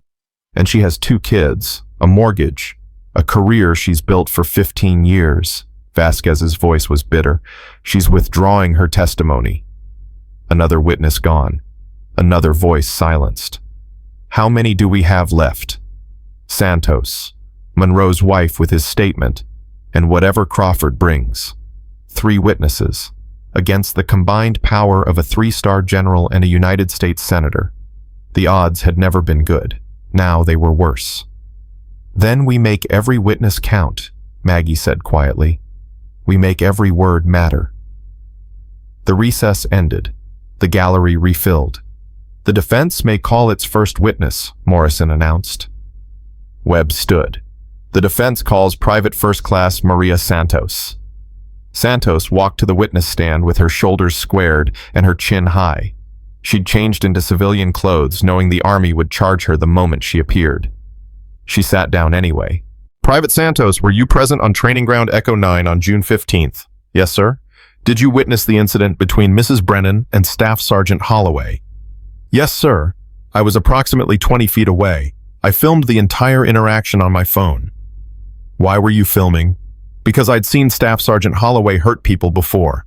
I wanted documentation in case something happened. Drake jumped up. Objection. The witness is making accusations. The witness is explaining her actions. Webb countered. She's allowed to provide context. Overruled. Continue. Private Santos, please describe what you observed. Santos took a breath. Staff Sergeant Holloway called Mrs. Brennan forward from her coffee station. She said she'd rather not participate. He threatened to file a report against her. She walked over. What happened next? He grabbed her wrist, hard. I could see her wince from where I was standing. He started demonstrating some kind of control technique, but he was using way more force than necessary. He was hurting her. Did Mrs. Brennan react? She asked him to let go, 3 times. I heard it clearly. Everyone near me heard it clearly. And did he let go? No. He laughed, called her grandma, Then he twisted her arm behind her back. That's when she defended herself. What did you see? It happened fast. 1 second he had control. The next second he was on the ground screaming. She didn't hit him. She didn't attack him. She just moved, and his arm broke. In your observation, was Mrs. Brennan's response proportional to the threat? He was twisting her arm toward dislocation. He was twice her size. He'd ignored 3 requests to stop. If she hadn't defended herself, he would have seriously injured her. Webb nodded. No further questions. Drake rose. Private Santos, you've admitted to filming the incident without authorization. You've admitted to distributing that footage to news outlets. You're currently AWOL from your assigned duty station. Why should this panel believe anything you say? Santos met his eyes. Because I'm telling the truth, and because I have the video to prove it. A video that you claim shows Staff Sergeant Holloway being aggressive, but videos can be edited, manipulated, taken out of context. The video wasn't edited. The metadata proves it. The timeline matches witness statements. You seem very prepared with that answer, almost like it was rehearsed. It wasn't rehearsed. It's just the truth. The truth is easy to remember. Drake circled her like a shark. Private Santos, is it true that you have personal animosity towards Staff Sergeant Holloway? I don't like bullies. That's not personal animosity. That's basic human decency. Did Staff Sergeant Holloway ever do anything to you personally? He made comments about my appearance, called me exotic, asked if I could salsa dance. Santos's jaw tightened. I'm from Ohio, sir. I don't salsa dance. A few people in the gallery laughed. Drake didn't. So you have a grudge against him. I have an objection to being treated like a stereotype instead of a soldier. That's different. Is it because it seems like you've gone to extraordinary lengths to destroy a man's career over some inappropriate comments? I went to extraordinary lengths because I watched him hurt someone who couldn't fight back. Until she could. Santos leaned forward. Staff Sergeant Holloway has been doing this for years. Everyone knows it. Nobody does anything about it because his father's a general and his grandfather's a senator. Mrs. Brennan didn't have connections. She didn't have protection. She just had herself. And when he wouldn't stop hurting her, she made him stop. By shattering his arm. By surviving. There's a difference. Drake stared at her for a long moment. No further questions. Santos stepped down. She walked past Maggie's table and gave her a small nod. Hold the line, that nod said. I did my part. Now do yours. Morrison checked his notes. Does the defense have additional witnesses? Yes, sir. The defense calls Mrs. Catherine Monroe. A woman in her 40s approached the stand. Her eyes were red-rimmed. Her hands clutched a piece of paper. Mrs. Monroe, your husband, Sergeant First Class James Monroe, was scheduled to testify at this hearing. Why is he not present? He's in the hospital. Her voice shook. 3 men attacked him 2 nights ago. They broke his jaw and his ribs. They left a note telling him to keep quiet. Do you have a statement from your husband? He dictated it before they sedated him. He wanted the court to hear what he had to say. Please read it. Catherine Monroe unfolded the paper with trembling hands. She read her husband's words aloud, the same words Maggie had read in her cell. When she reached the end, tears were streaming down her face. That's my statement. That's my oath. The courtroom was silent. Webb's voice was gentle. Mrs. Monroe, did your husband tell you why he was willing to risk everything to testify? He said some things matter more than career. Some things matter more than safety. She looked directly at Maggie. He said Mrs. Brennan reminded him why he became a soldier, because she stood up when everyone else stayed silent. No further questions. Drake stood slowly. He looked at the weeping woman, at the gallery full of watching soldiers, at the senator, whose face had gone rigid with fury. The prosecution has no questions for this witness. Catherine Monroe stepped down. She passed Maggie's table and squeezed her hand briefly. The next witness would change everything. The defense calls Master Sergeant William Crawford, United States Army, retired, Tish. Crawford walked in with his cane and his medals and 78 years of service written in every line of his face. Behind him came a Pentagon lawyer with a briefcase that required 3 authorization codes to open. He took the stand like he owned it. Master Sergeant Crawford, please state your background for the record. 35 years in the United States Army. Special Forces. Decorated in Vietnam, Grenada, Panama, and Desert Storm. After retirement, I served as a consultant for Special Operations training programs. Do you know the defendant Margaret Brennan? I trained her 33 years ago. A murmur ran through the gallery. Morrison leaned forward. Can you elaborate? Crawford looked at the Pentagon lawyer, who nodded. Margaret Brennan served in the United States Army from 1991 to 2009. Her specific unit and mission details remain classified. What I can tell you is this: she completed the most demanding selection process in the American military. She served with distinction in operations across 6 continents. She received 2 Silver Stars, 3 Bronze Stars with Valor and the Intelligence Star. The gallery erupted. Morrison's gavel hammered repeatedly. Order, I will have order. Senator Holloway was on his feet again. This is absurd. This woman is a cafeteria worker. You can't expect us to believe. Senator, I warned you once. Morrison's voice was ice. MPs, if the senator speaks again without being recognized, remove him from this courtroom. 2 MPs stepped forward. The senator sat down, visibly shaking with rage. Webb continued. Master Sergeant Crawford, can you describe the specific training Mrs. Brennan received? She was trained in advanced hand-to-hand combat, including techniques designed for operators who are smaller than their opponents. The technique she used on Staff Sergeant Holloway, the Kimura lock, is one I personally taught her. Is it a lethal technique? It can be. Applied with maximum force, it can shatter bones, sever arteries, cause permanent disability or death. Crawford looked at Maggie. The fact that Staff Sergeant Holloway is alive and his injury is survivable tells me that Mrs. Brennan showed extraordinary restraint. Can you elaborate? With her training, she could have killed him in less than 2 seconds. She chose not to. She applied the minimum force necessary to break his grip. Nothing more. In your professional opinion, was her response appropriate? In my professional opinion, her response was textbook perfect. Staff Sergeant Holloway refused to release her despite multiple verbal requests.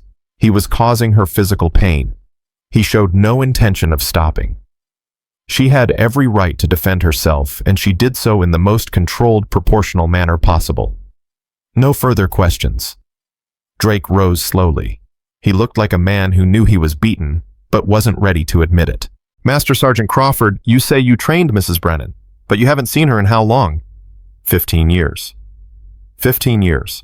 So you have no idea what her current mental state is, what her capabilities are, whether she's stable or unstable. I know what I know, and I know that woman. You know the woman she was 15 years ago. People change, they deteriorate, they become dangerous. Crawford's eyes went cold. Captain, I've spent my entire career evaluating dangerous people. I know the difference between someone who's lost control and someone who's exercising perfect control under pressure. Margaret Brennan didn't lose control on that training ground. She made a choice to defend herself while causing minimal harm. Minimal harm? She destroyed a man's arm. She could have destroyed his life. She didn't. Drake stared at him. No further questions. Crawford stepped down. He passed Maggie's table and paused. Your father would be proud, he said quietly. So would Daniel. Then he was gone. Morrison called for closing arguments. Drake went first. He talked about consequences, about discipline, about the danger of letting civilians attack soldiers without repercussions. His voice was urgent, his arguments desperate. Nobody was listening anymore. Webb stood last. He didn't talk about law or regulation or military justice. He talked about courage. Margaret Brennan spent 18 years protecting this country in ways most of us will never know. She lost her husband to a war that still hasn't ended. She took a civilian job because she couldn't leave military life behind. And when a man twice her size grabbed her, hurt her, and laughed at her pain, she did what she'd been trained to do. She survived. He turned to face the panel. The question before you isn't whether Mrs. Brennan broke Staff Sergeant Holloway's arm.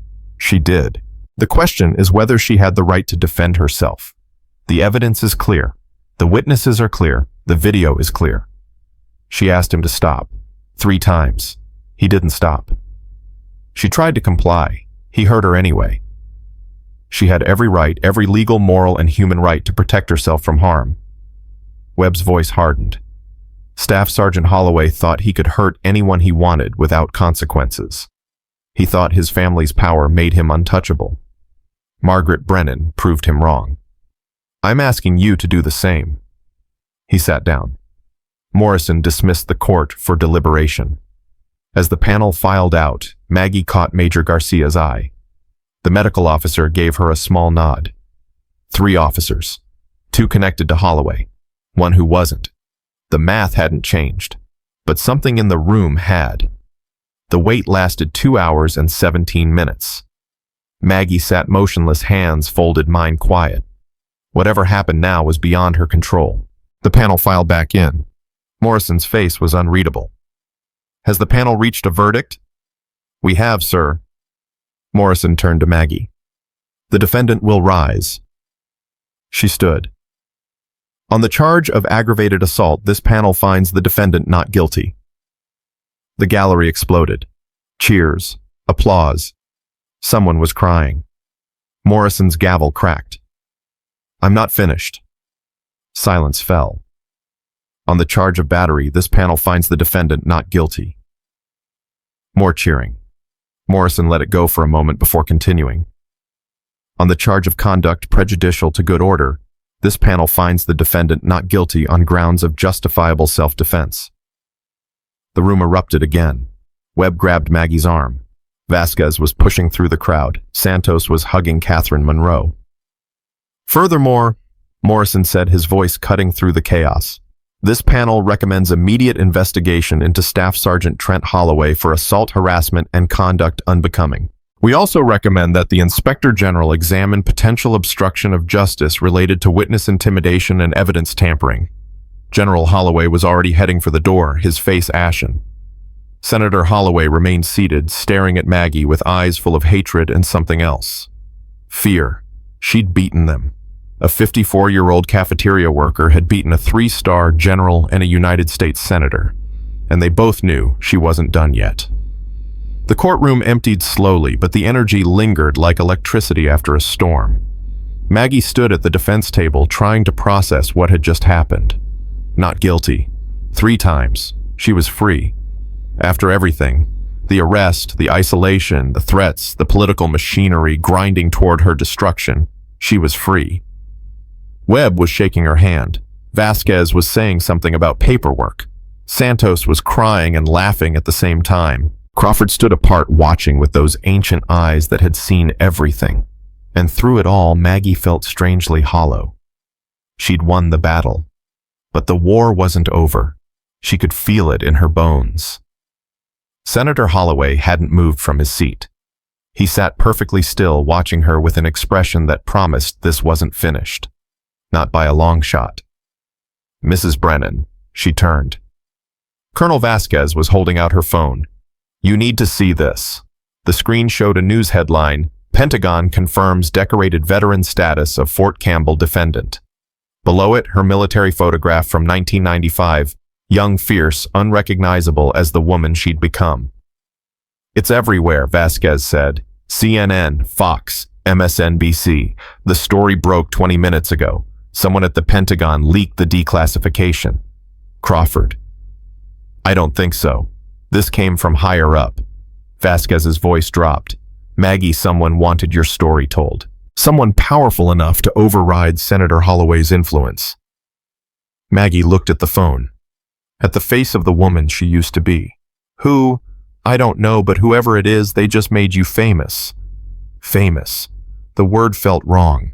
She'd spent 18 years being invisible by design and 15 more being invisible by choice. Now her face was on every screen in America. Mrs. Brennan. A young officer approached. Lieutenant Spars, nervous energy. Ma'am, I have a message from the Secretary of Defense's office. They'd like to speak with you at your earliest convenience. The Secretary of Defense. Yes, ma'am. There's a secure line waiting in Colonel Vasquez's office. Maggie exchanged glances with Vasquez. This was moving fast. Too fast. Tell them I'll be there in 10 minutes. The lieutenant hurried away. What does the Secretary of Defense want with you? Webb asked. I don't know, but I'm about to find out. She started walking toward the exit. The crowd parted before her. Soldiers who'd come to watch officers who'd testified, strangers who'd heard the story and wanted to see the woman at the center of it. Near the door, she passed Senator Holloway. He stood as she approached, 73 years old, silver hair, a face that had launched 1,000 political careers and destroyed twice as many. Mrs. Brennan. His voice was quiet, controlled. You think you've won something today? I think I defended myself against your grandson and told the truth about it. If that counts as winning, then yes, I won. My grandson made mistakes. He'll face consequences. That's fair. The senator stepped closer. But you've made an enemy today, Mrs. Brennan. An enemy with a very long memory and very long reach. Is that a threat, Senator? It's a promise. You've embarrassed my family in front of the entire nation. You've destroyed my grandson's career. You've damaged my son's reputation. These things don't go unanswered. Maggie met his eyes, held them. Senator, I've faced enemies who made you look like a Sunday school teacher. Men who would have killed me without hesitation. Men who did kill people I loved. She stepped closer, close enough to see the fear flickering behind his anger. Your grandson put his hands on me. He hurt me. He laughed while he did it. And when I defended myself, your family tried to destroy me for it. You want to make me your enemy, fine. But understand something. I've spent 18 years learning how to survive. I've spent 15 years learning how to disappear. If you come after me, Senator, you'd better hope you finish the job. Because if you don't, she smiled. It wasn't a friendly expression. I'll still be standing when you're not. She walked past him and out the door. The secure call lasted 47 minutes. Maggie sat in Vasquez's office phone pressed to her ear, listening to a voice she'd never expected to hear. Mrs. Brennan, my name is Secretary Mitchell. I want to start by thanking you for your service. Your record is extraordinary. Thank you, sir, but I'm retired. I'm aware. And I'm also aware of what happened at Fort Campbell. I've reviewed the evidence. I've spoken with Master Sergeant Crawford. I have a complete picture of the situation. Then you know I was just defending myself. I know a great deal more than that. Mitchell's voice hardened. I know that Staff Sergeant Holloway has been a problem for years. I know that his father used military resources to cover up complaints and silence witnesses. I know that a senator tried to use political pressure to railroad a decorated veteran. Sir, I also know that General Marcus Holloway will be facing a formal investigation by the Inspector General. His command is being reviewed. His future in the military is uncertain. Maggie absorbed this. The general. Under investigation. His career in jeopardy. What about the senator? That's more complicated. He's a sitting member of Congress. The military has limited jurisdiction. But, Mitchell paused. His behavior during this incident has been noted by people who matter. His influence is not what it once was. And his grandson, Staff Sergeant Holloway, will face court-martial for assault, harassment, and conduct unbecoming. Given the evidence, I expect a conviction. He'll be discharged, probably dishonorably. 3 Holloways, 3 consequences, 3 branches of a family tree that had wielded power without accountability for decades. Mrs. Brennan, the reason I'm calling isn't just to update you on the situation. I have a proposal. What kind of proposal? The Army is launching a new initiative, Women's Combatives Training. We're bringing together the best instructors from across all branches to develop curriculum-trained trainers and create a program that will prepare female soldiers for the realities of combat. And you want me involved. I want you to lead it. The words hung in the air. Lead it. Not participate, not consult, lead. Sir, I'm 54 years old. I serve coffee for a living. You're 54 years old, you have 2 silver stars and 18 years of classified service, and you just demonstrated in front of 280 witnesses that age doesn't limit capability. Mitchell's voice softened. Mrs. Brennan, what happened on that training ground wasn't just self-defense. It was proof of concept. You showed that a smaller, older operator can defeat a larger, younger opponent using proper technique. That's exactly what we need to teach. I'm not a teacher. Then learn. You learn to be a soldier. You learn to be an operator. You learn to survive in situations that would break most people. Learning to teach is just another mission. Maggie closed her eyes. Daniel's voice echoed in her memory. Promise me you'll keep teaching. What you know, it saves lives. Don't let it die with us. She'd made that promise 15 years ago, standing over his body in a military hospital holding his hand as the machines went silent. She'd broken that promise every day since. Where would I be based? Fort Benning, the center of Army combatives training. You'd have full authority over curriculum development, access to facilities, staff, whatever you need. And my current job, Mrs. Brennan, you won't be serving coffee anymore, unless you want to. She almost laughed. Almost. Can I think about it? Take all the time you need, but Maggie. Mitchell's use of her first name was deliberate, personal. This is important work that will save lives. Young women are enlisting every day. They deserve to know how to protect themselves. You can give them that. I understand. Call this number when you've decided, day or night. It goes directly to my office. The line went dead. Maggie sat in the silence phone, still pressed to her ear, mind racing.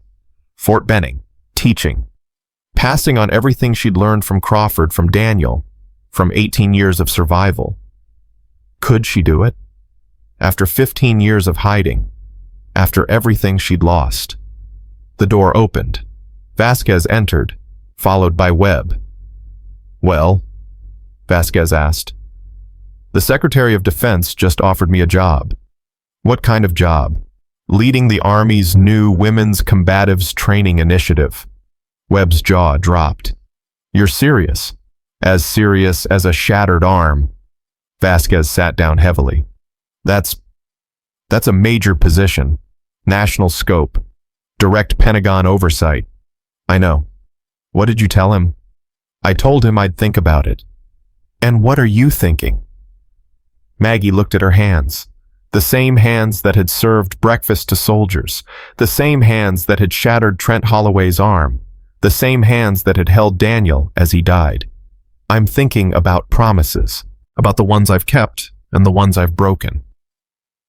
What promise did you break? The one I made to my husband.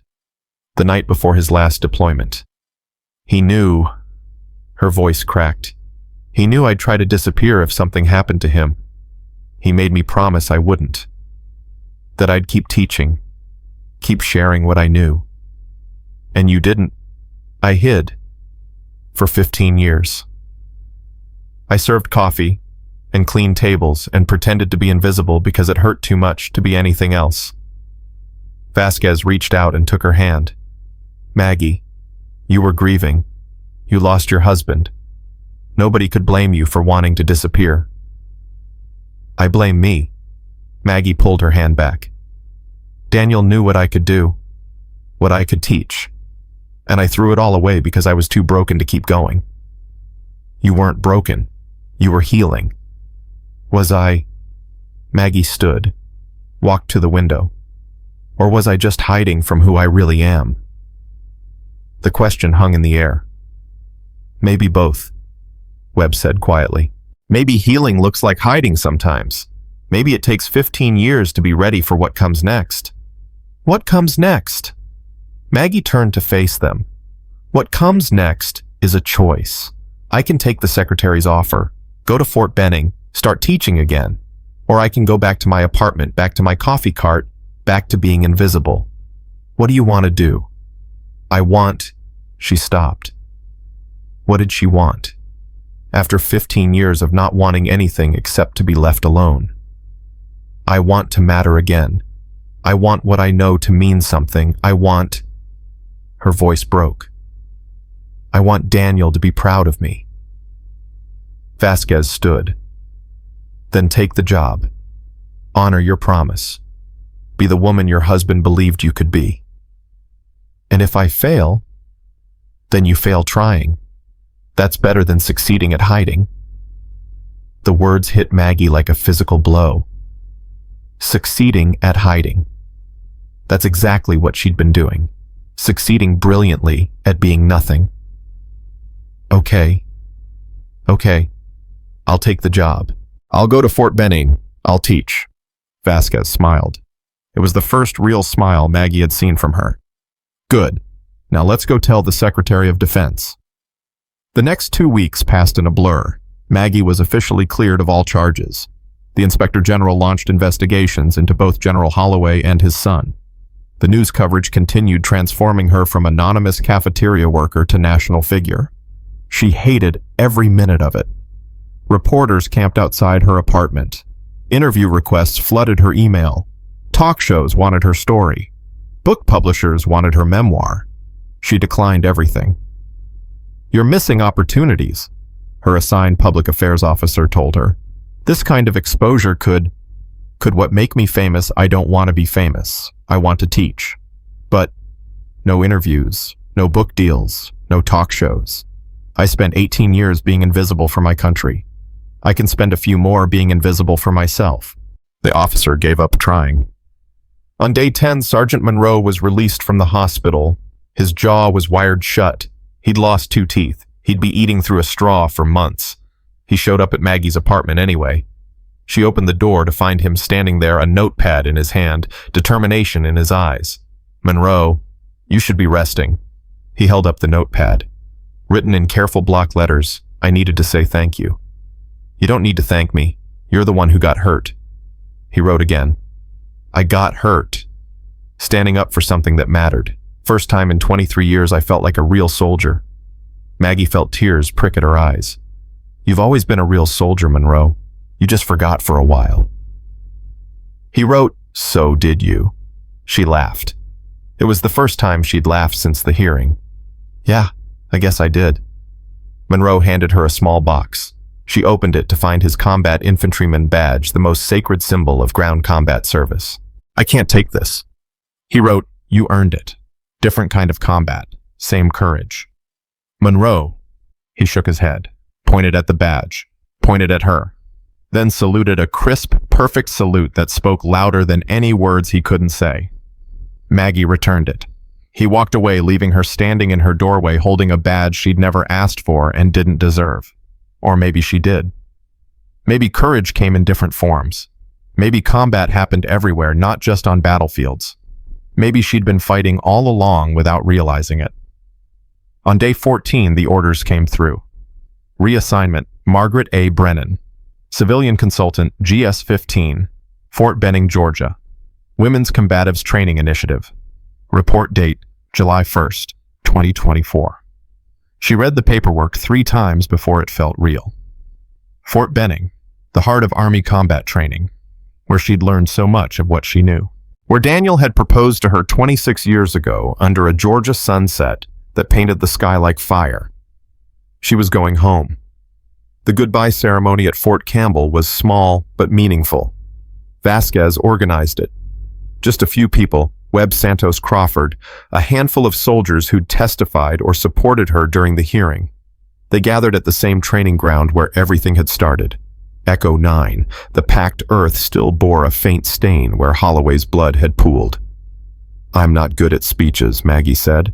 "I spent my career avoiding attention, not seeking it, but I want you all to know something." She looked at each face in turn. 2 weeks ago, I was invisible. A cafeteria worker, a widow, a woman nobody noticed and nobody cared about. I'd made peace with that. I thought invisibility was the same as safety. She took a breath. I was wrong. Safety isn't about being unseen. It's about being unbroken. And you can't be unbroken if you're hiding from who you really are. Her voice strengthened. Staff Sergeant Holloway grabbed me because he thought I was nothing. A victim, an easy target. He thought my size made me weak. My age made me helpless. My gender made me pray. He was wrong about all of it. And so was I. I thought hiding would protect me. Instead, it just made me smaller, made me less, made me forget the woman I used to be. She gestured at the training ground. This place will always remind me of the worst moment of my life, but it will also remind me of the best, because this is where I stopped hiding. This is where I remembered who I am. Santos stepped forward. Who are you, Mrs. B? Maggie smiled. I'm Margaret Brennan, 54 years old, Delta Force veteran, widow, grandmother, coffee server. She lifted her chin. And apparently I'm also someone who breaks arms when people won't take no for an answer. Laughter rippled through the group. I'm leaving tomorrow for Fort Benning. I'm going to teach young soldiers how to protect themselves, how to use their bodies as weapons regardless of size, how to survive when the world says they can't. But before I go, I want to thank you, all of you, for believing me when nobody else did, for standing up when it cost you everything, for proving that the military I served still has people worth believing in. Webb stepped forward, handed her a folder. What's this? Our gift to you. Open it. She opened the folder. Inside was a single sheet of paper, a petition with hundreds of signatures. We started it after the hearing, Webb explained. Every signature is a soldier who wants the Army to officially recognize your service, not the classified version, the real version, what you actually did. Webb, that's impossible. My operations were classified, yes, but the people who signed this don't care about specifics. They care about acknowledgement. They care about a woman who served her country for 18 years and got erased. Maggie looked at the signatures, page after page after page. There are over 400 names here, and growing. By the time you reach Fort Benning, there'll be 1,000. She didn't know what to say, couldn't find words. Crawford stepped forward. His voice was rough with emotion. I trained a lot of soldiers over the years. Good ones, great ones, a few legendary ones. He met her eyes. You were the best, Maggie, bar none. What you did in those 18 years, it saved more American lives than anyone will ever know. That's classified, Ghost. Everything's classified until it isn't. And someday, maybe not today, maybe not this year, they'll declassify enough for the world to know what you really did.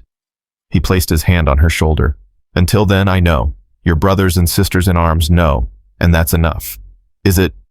It'll have to be. That's how this life works. Crawford squeezed her shoulder. But Maggie, what you do next isn't classified. The soldiers you train, the lives you save, the legacy you build, that's all public record.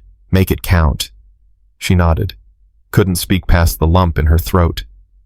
Santos was next. She didn't say anything, just hugged Maggie hard enough to crack ribs. Alaska's cold, Santos whispered. But they can't keep me there forever. Someday I'll get to Fort Benning, and when I do, I expect you to train me personally. I'll be waiting. Vasquez was last. Maggie. The colonel's voice was formal military, but her eyes were warm. It's been an honor. The honor was mine, Colonel. You risked everything for me. I risked everything for the truth.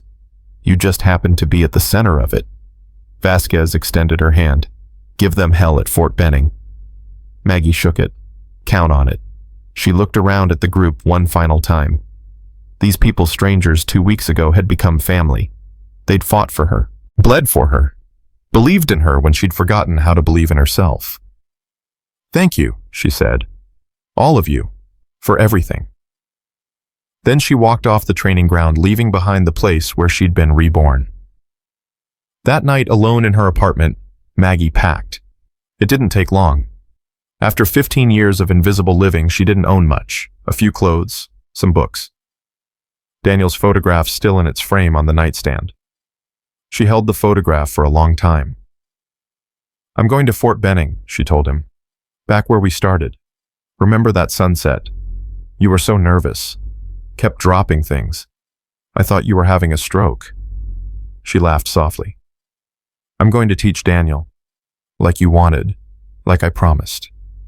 Her voice caught. I'm sorry it took so long. I'm sorry I hid. I'm sorry I forgot who we were. She traced his face with her finger. But I remember now. and I'm going to make sure nobody ever forgets what you taught me, what we learned together, what matters. She placed the photograph in her suitcase. I love you. I'll always love you. And wherever you are. She closed her eyes. I hope you're proud. The apartment was silent, but somewhere in the spaces between heartbeats, she could have sworn she heard his voice. Always. The next morning, Maggie loaded her car and drove away from Fort Campbell. She didn't look back. The road to Fort Benning stretched ahead of her 7 hours of highway and memory and possibility. 7 hours to think about everything that had happened, everything that was coming. She was 54 years old, starting over, building something new from the ashes of a life she'd thought was finished. And for the first time in 15 years, she wasn't afraid.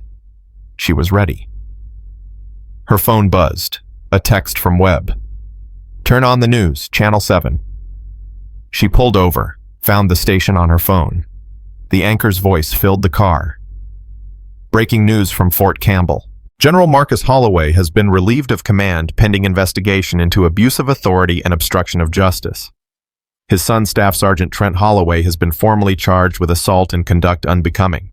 And in Washington, Senator William Holloway is facing calls for resignation from colleagues on both sides of the aisle. Maggie watched the screen, saw footage of the general leaving his headquarters, saw the senator dodging reporters, saw Trent Holloway being wheeled into a military courthouse. 3 Holloways, 3 downfalls, 3 powerful men brought low by a 54-year-old woman they'd dismissed as nothing. She turned off the phone, got back on the road, and drove toward the future. 6 months later, Fort Benning had become home. Maggie stood before her largest class, yet 120 soldiers from all branches: Army, Navy, Air Force, Marines. Women who'd volunteered for the most demanding combatives training the military offered. They watched her with a mixture of respect, curiosity, and disbelief. The story had spread.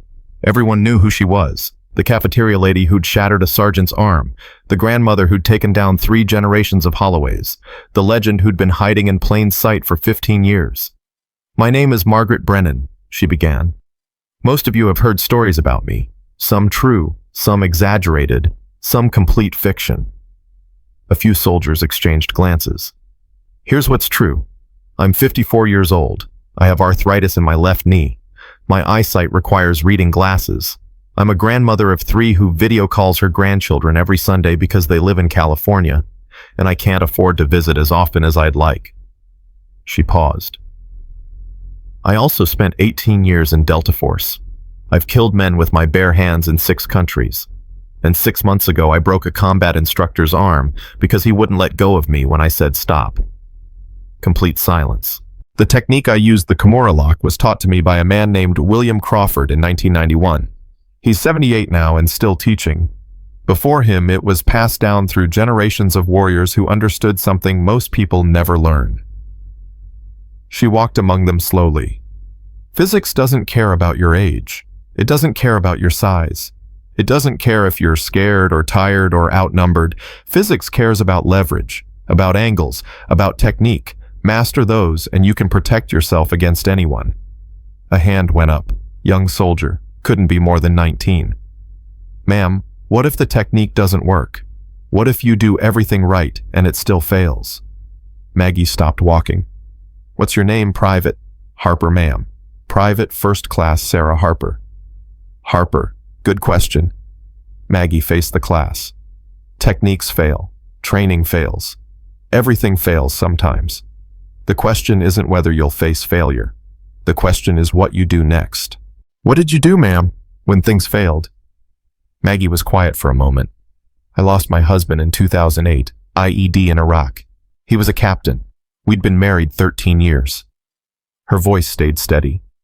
When he died, I failed. I failed completely. I stopped training, stopped teaching, stopped being the woman he'd married. I hid for 15 years because facing the world without him felt impossible. Harper's eyes widened. But you came back. I came back because someone grabbed my arm and wouldn't let go. Because I had to choose between staying hidden and staying alive. Maggie's voice hardened. And when I made that choice, I remembered something my husband used to say. He'd say, failure isn't falling down. Failure is staying down. Getting back up isn't optional. It's the mission. So when your technique fails, and it will fail someday, somehow you get back up. You adapt, you survive, and then you figure out what went wrong so it doesn't fail again. Harper nodded slowly. Now, Maggie said, let's begin. The training was brutal. 3 hours of locks, holds, escapes, and counters. Maggie demonstrated each technique personally, using soldiers twice her size as partners. Every time she put someone on the ground, the class paid closer attention. By the end, they were exhausted, bruised, changed. Dismissed. Same time tomorrow. And Harper. The young private stopped. Stay behind. I want to show you something. The other soldiers filed out. Harper approached nervously. Ma'am. Maggie pulled out a wooden box from her bag. Inside, wrapped in velvet, was her husband's bronze star. Daniel earned this in Fallujah, 2004. He saved 6 soldiers by drawing enemy fire away from their position. Nearly died doing it. It's beautiful, ma'am. It's metal and ribbon. What matters is what it represents. Maggie closed the box. You asked good questions today. That takes courage. Most people are afraid to admit they don't know something. My drill sergeant said questions are weakness. Your drill sergeant was wrong. Questions are how we learn, how we grow, how we survive. Maggie studied the young woman. How old are you, Harper? 19, ma'am. 19. I was 24 when I started Delta Selection. Thought I knew everything. Turned out I knew nothing. Maggie smiled slightly. You've got 5 years on me. Use them wisely. Yes, ma'am. Dismissed. Harper saluted and left. Maggie stood alone, holding Daniel's medal, thinking about legacies and the strange ways they traveled forward. 3 days later, a visitor arrived. Maggie was reviewing training schedules in her office when the knock came. She expected another soldier, another question, another request for personal instruction. She didn't expect Emma Holloway. The young woman stood in the doorway, 19 years old, wearing civilian clothes, her face a mask of conflicting emotions. General Holloway's granddaughter, Senator Holloway's great-granddaughter, the latest generation of a family Maggie had helped destroy. Mrs. Brennan, do you have a minute? Maggie set down her papers. Come in. Emma entered slowly, sat in the chair across from Maggie's desk, her hands twisted in her lap. I wasn't sure you'd see me. Why wouldn't I? Because of who my family is, what they did to you. You're not responsible for what your family did. Emma looked up. Her eyes were red-rimmed. My grandfather resigned from Congress last week. Did you hear? I heard. He says it's because of health issues, but everyone knows the truth. The investigation, the hearings, the media coverage, it destroyed him. Emma's voice cracked. And my father, he's been relieved of command, permanently. His career is over. I'm sorry. Are you... The question was sharp, angry. Maggie didn't flinch. I'm sorry that your family made choices that led to these consequences. I'm sorry that you're caught in the middle. I'm not sorry that I defended myself. I'm not sorry that the truth came out. The truth. Emma laughed bitterly. My uncle broke your wrist and you broke his arm. That's the truth everyone sees. But nobody talks about the uncle I grew up with, the one who taught me to ride a bike, the one who came to every birthday party. People are complicated. Your uncle was kind to you. He was cruel to others. Both things can be true. I don't know how to reconcile that. Neither do I. Maggie leaned forward. Emma, why are you here? Emma was silent for a long moment. Because I enlisted. The words hung in the air. You enlisted after everything that happened. Because of everything that happened. Emma met her eyes. I watched my family fall apart. I watched my grandfather lie. My father cover up. My uncle destroy his own career because he couldn't control himself. And I asked myself, is that who I want to be? Is that the legacy I want to carry? What did you decide? I decided I want to be different. I want to serve. Really serve. Not hide behind my name or my connections. Emma straightened. I start basic training next month, and after that, I want to take your course. Maggie studied the young woman, saw the determination in her eyes, the fear underneath it. Your family will disown you. My family already has. When I announced my enlistment, my grandfather told me I was betraying everything the Holloways stood for. I told him maybe that was the point. That took courage. It took desperation. I couldn't live with myself if I became them. Emma paused. Mrs. Brennan, I'm not asking you to forgive my family. I'm not asking you to forget what they did. I'm asking you to give me a chance. To prove that the name Holloway doesn't have to mean what everyone thinks it means. Maggie was quiet for a long time. My husband used to say something. He'd say, you can't choose where you come from. You can only choose where you're going. She stood, extended her hand. Welcome to the program, Private Holloway. Don't make me regret this. Emma shook her hand. Her grip was firm, steady. I won't. I promise. Don't promise. Prove. Promises are easy. Results matter. Yes, ma'am. Now get out of my office. I have work to do. Emma left. Maggie sat alone thinking about redemption and second chances and the strange circles that life drew around the people in it. A Holloway seeking to escape her family's shadow. A Brennan building something new from the ashes of her grief. Maybe legacy wasn't just what you inherited. Maybe it was what you chose to become. The weeks turned into months. Maggie's program grew. Soldiers came from across the country, across the world. They trained, struggled, failed, and learned. Some washed out. Most didn't. The ones who made it through left different than they'd arrived. Stronger, smarter, more dangerous, more capable of survival. Private Harper became one of her star students. The young woman who'd asked about failure now taught others how to overcome it. Private Holloway. Emma proved herself in every session. No special treatment, no accommodation for her name. She earned her place through sweat and blood and determination. When soldiers whispered about her family, she ignored them. When instructors pushed her harder than others, she pushed back.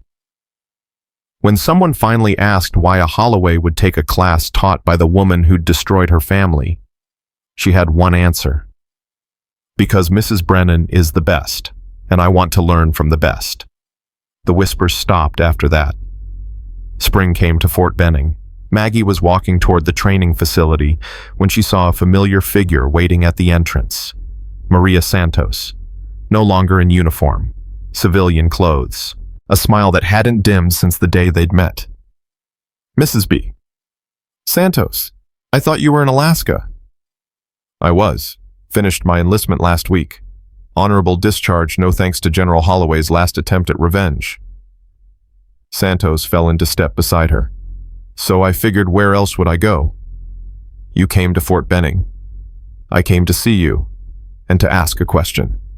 What question? Are you hiring? Maggie stopped walking. Hiring? Assistant instructors. I heard your program is expanding. You need people. I need a purpose. Santos shrugged. Seems like a match. You'd have to start at the bottom, work your way up. I started at the bottom when I hit upload on that video and nuked my military career. Working my way up is what I do. Maggie studied the young woman who'd risked everything for a stranger. You'd be working under my authority, following my rules, no special treatment. I wouldn't want any. The hours are brutal. The pay is mediocre. The students will test you constantly. Sounds like the Army except with better coffee. Maggie almost smiled. When can you start? How about now? They walked into the training facility together. The summer brought a different kind of visitor. Maggie was reviewing after-action reports when her office door opened and Master Sergeant Crawford walked in. He moved slower than she remembered. His cane seemed heavier in his hand, but his eyes were the same, sharp, knowing, missing nothing. Ghost, she stood. I didn't know you were coming. Surprise inspection. Gotta keep you on your toes. He lowered himself into a chair. How's the program? Growing. We've trained over 500 soldiers since launch. Retention rate is 93%. Injury rate is the lowest of any combatives program in the Army. That's not what I asked. Crawford fixed her with that ancient stare. How's the program? Maggie understood. It's everything I didn't know I needed. Teaching, building something, watching soldiers discover what they're capable of. She paused. Daniel would have loved it. He would have. He told me once back in '06 that you were the best instructor he'd ever seen. Said you could teach a rock to fight if you had enough time. He exaggerated. He didn't. Crawford's voice softened. I'm proud of you, Maggie. I know I don't say that often. I know I'm not good at... He gestured vaguely. Feelings. But I'm proud. Of what you've built here. Of who you've become. Maggie felt tears threatening. She blinked them back. Ghost. I'm dying. The words hit her like a physical blow. What? Cancer. Pancreatic. Doctors give me 6 months, maybe less. Crawford said it matter-of-factly, the way he'd delivered mission briefings for 40 years. Found out 3 weeks ago. Decided I needed to see you before. Ghost, there must be treatment. Options. Something. There's nothing. Already explored everything. The smart play is to get my affairs in order and spend whatever time I have left doing what matters. He met her eyes. This visit matters. Maggie couldn't speak, couldn't process. Crawford Ghost, the man who'd shaped her into a warrior, the man who'd kept his promise to Daniel, the man who'd saved her at the hearing, dying. I have something for you. Crawford reached into his jacket and pulled out a folder. My training files. Everything I've developed over 50 years. Techniques, methods, theories. It's all there. I can't take this.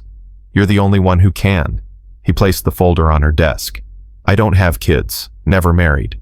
The Army was my family. And you, his voice caught. You're the closest thing I have to a legacy. Ghost. Let me finish. He held up a hand. When Garrett Aldridge asked me to watch over his daughter, I thought it was a dying man's fantasy. Kids don't want old soldiers hanging around. They grow up, move on, forget. I never forgot you. No, you didn't, Crawford smiled. It transformed his weathered face. You became everything Garrett hoped you'd be. Everything Daniel believed you could be. And now you're passing it forward, teaching the next generation, keeping the legacy alive. He stood slowly, leaning heavily on his cane. That's all any of us can do, Maggie. Pass forward what we know. Hope it makes a difference. Trust that the people who come after us will carry it further than we ever could. Ghost, please, stay. Let you what? Watch me fade. No. He shook his head. I've never been good at goodbyes. Never been good at long, drawn-out endings. I'd rather go out on my terms, knowing that what I built will survive. He walked to the door. Ghost. He turned. Thank you. For everything. For training me. For believing in me. For being there when I needed someone. Crawford nodded once. Garrett was wrong about one thing. What's that? He said you'd want to serve. He didn't know the half of it. Crawford's eyes glistened. You didn't just serve Maggie. You led. You taught. You changed things. That's more than I ever did. That's not true. It is, and it's okay. He opened the door. Take care of yourself. Take care of your students. And take care of that young Holloway girl. She's going to need guidance. You know about Emma. I know everything.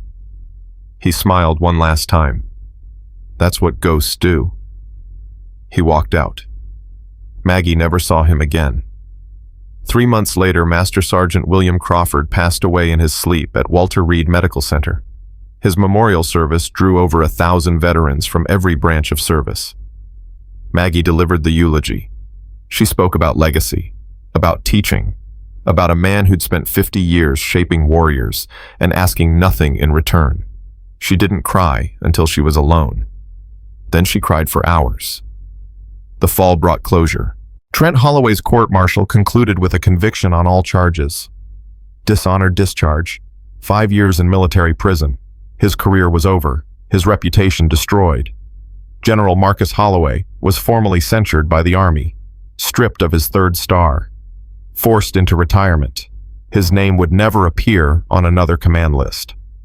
Senator William Holloway died 2 weeks after resigning from Congress. His obituaries were brief and unflattering. Most mentioned the scandal that had ended his career. Few mentioned anything else. The Holloway dynasty, 3 generations strong, ended not with a bang but with a whisper. Maggie read about each development without satisfaction. She'd wanted justice, not destruction. She'd wanted accountability, not annihilation. But some seeds once planted grew beyond anyone's control. 1 year after arriving at Fort Benning, Maggie received a package. No return address, no note. Just a small wooden box wrapped in brown paper. She opened it carefully.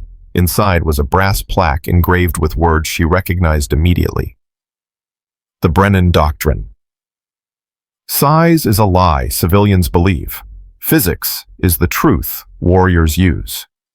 Margaret Brennan, age 54, when asked how a cafeteria worker defeated a combat instructor. Below the quote, a list of names. Dozens of them. Soldiers who'd completed her program.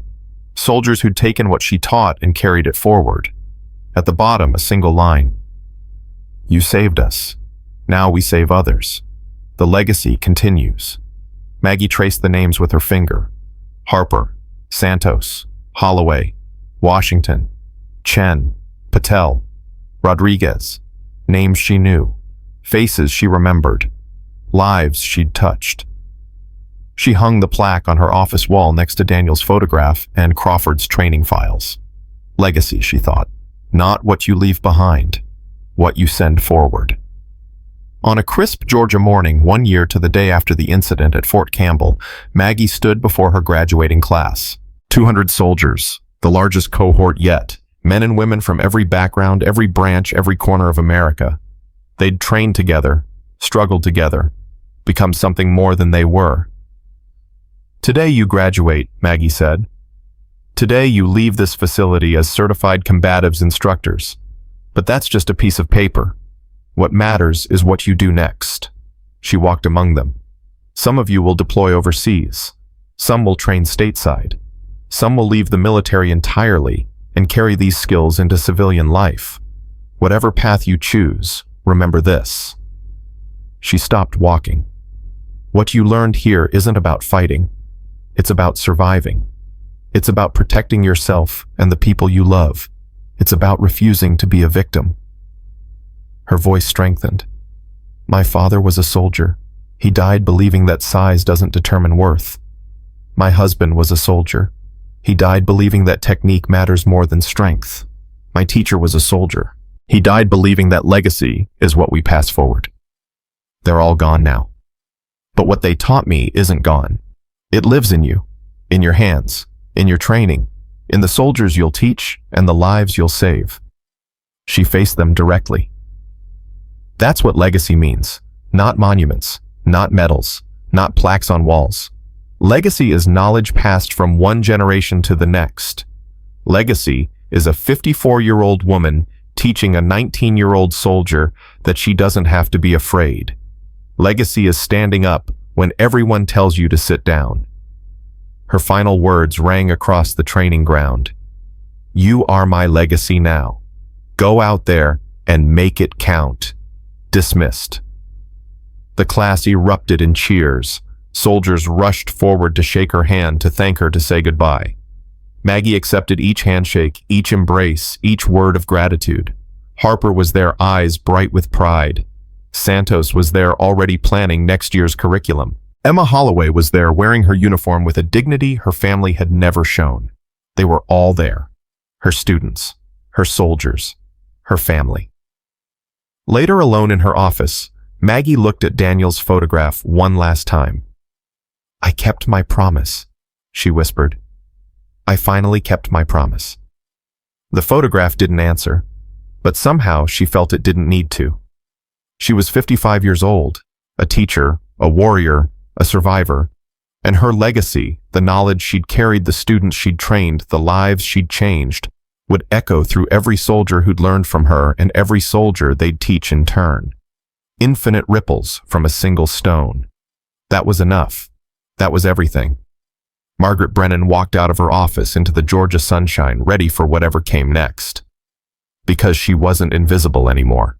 She was unforgettable, and her story, the cafeteria lady who became a legend, would be told for generations to come, not as a warning, as proof that courage has no age, that strength has no size, that legacy has no end.